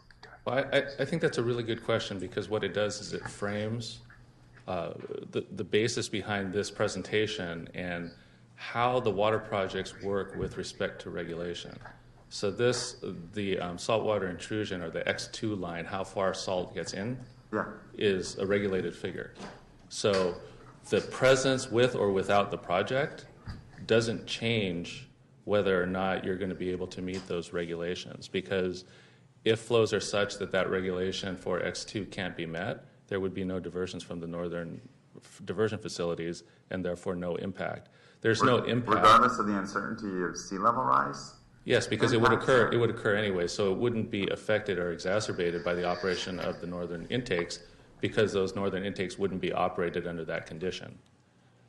So the regulations, and this is, again, I appreciate the opportunity to make this point, the regulations drive the operations, not the other way around. The projects don't operate and then have an impact on the outcome of the regulations. It's the other way around. The regulations govern how the projects can be operated. Thank you. That's all the requests I have. I do want to tell a little story and also ask a question regarding adaptive management.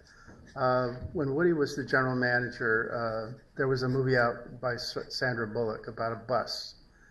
And it was a pretty exciting movie, as I recall. But Woody compared the Bay Delta process to a bus where everybody on the bus has a brake, and so everybody can stop the bus, and the bus essentially goes no place because everybody on the bus has a brake, and when someone's not using the brake, someone else is using the brake. And I think this is the real point about the adaptive management, is that you have all these agencies that are the regulators that are sitting down together and using the same science and all. My question to you is, what about the Delta Stewardship Council and the state board? Will they have a seat at the table? Because it seems to me everybody's got to be on the same page. The state board has now joined the collaborative science program just within the last several months. That they were a little reluctant because they're a regulator, and we go, well, all the other regulators are here, and we're working on the science issues. We're not making decisions on regulation. So the state board has joined that. The Delta Stewardship Council is a little bit different because they have the Delta Science Program, and in fact, the collaborative science efforts many times pitches something over to the Delta Stewardship Council, to the independent science folks, to take a look at and give their unvarnished opinion on that. So they've They've kept, I think appropriately, a distance from that when they then offer their opinion on things that have been developed at the collaborative science table, but the state board is there. Thank you, Roger. Deborah Mann's name has come up several times here for requests to speak. I've come to realize it's really Roger. I've wanted to do that for years. Right. Okay, so that concludes this portion of the agenda. Future agenda items, are there any? Yes. Yeah, I don't have a movie or anything to go with this, but I would request that we allow staff to rearrange the boardroom and get right into exec committee and get that out of the way. So. Okay, we just have one issue, and that's Roger's report. Okay. Do you have anything, Roger? Oh, I won't take a lot of time. I don't want to get between exec and this. I did want to mention there are changes going on at Department of Natural Resources. So we've had Bill Croyle, who you all saw on TV up at Orville Dam. He's gone now. He's retired from DWR. He was the interim director. The governor has selected Grant Davis as the new director of the Department of Water Resources. We've worked with Grant over the years. He's most recently been the general manager up in Sonoma County Water Agency. Gary Bardini is retiring from DWR. He's one of the deputy directors, been there like 30 years, has done a lot of work with Metropolitan. And Mark Anderson also left. So there's been sort of a huge exodus right at the top of DWR, started by Mark Cowan, I guess. So anyway, the new folks are coming in, and additional appointments will be made. We'll be spending time getting with Grant to get up to speed on the issues we care about. So I just wanted to mention that transition. That's all. Director Steiner, did you have another question? Okay, thank you. We've heard mention here about Westlands, and there's been a number of articles in the paper about Westlands and the Goldman Sachs presentation and what the farmers are saying. So I don't know if you have any thoughts about where Westlands stands. Obviously, it's a major player in this whole process, so its participation would be critical. I think we wait to see. I was down at Harris Ranch last Monday, listened in on that presentation. It was a pretty large data dump. They had not only the financial presentation, but they had CalSim modeling and all the operation stuff Brandon presented today, plus a presentation by the Bureau of Reclamation jammed into about 2.5 hours. So there was a lot of information there, and they go through their deliberative process, and I'm as interested as anyone. Thank you. Thank you. We have no follow-up items and no future agenda items. We're adjourned.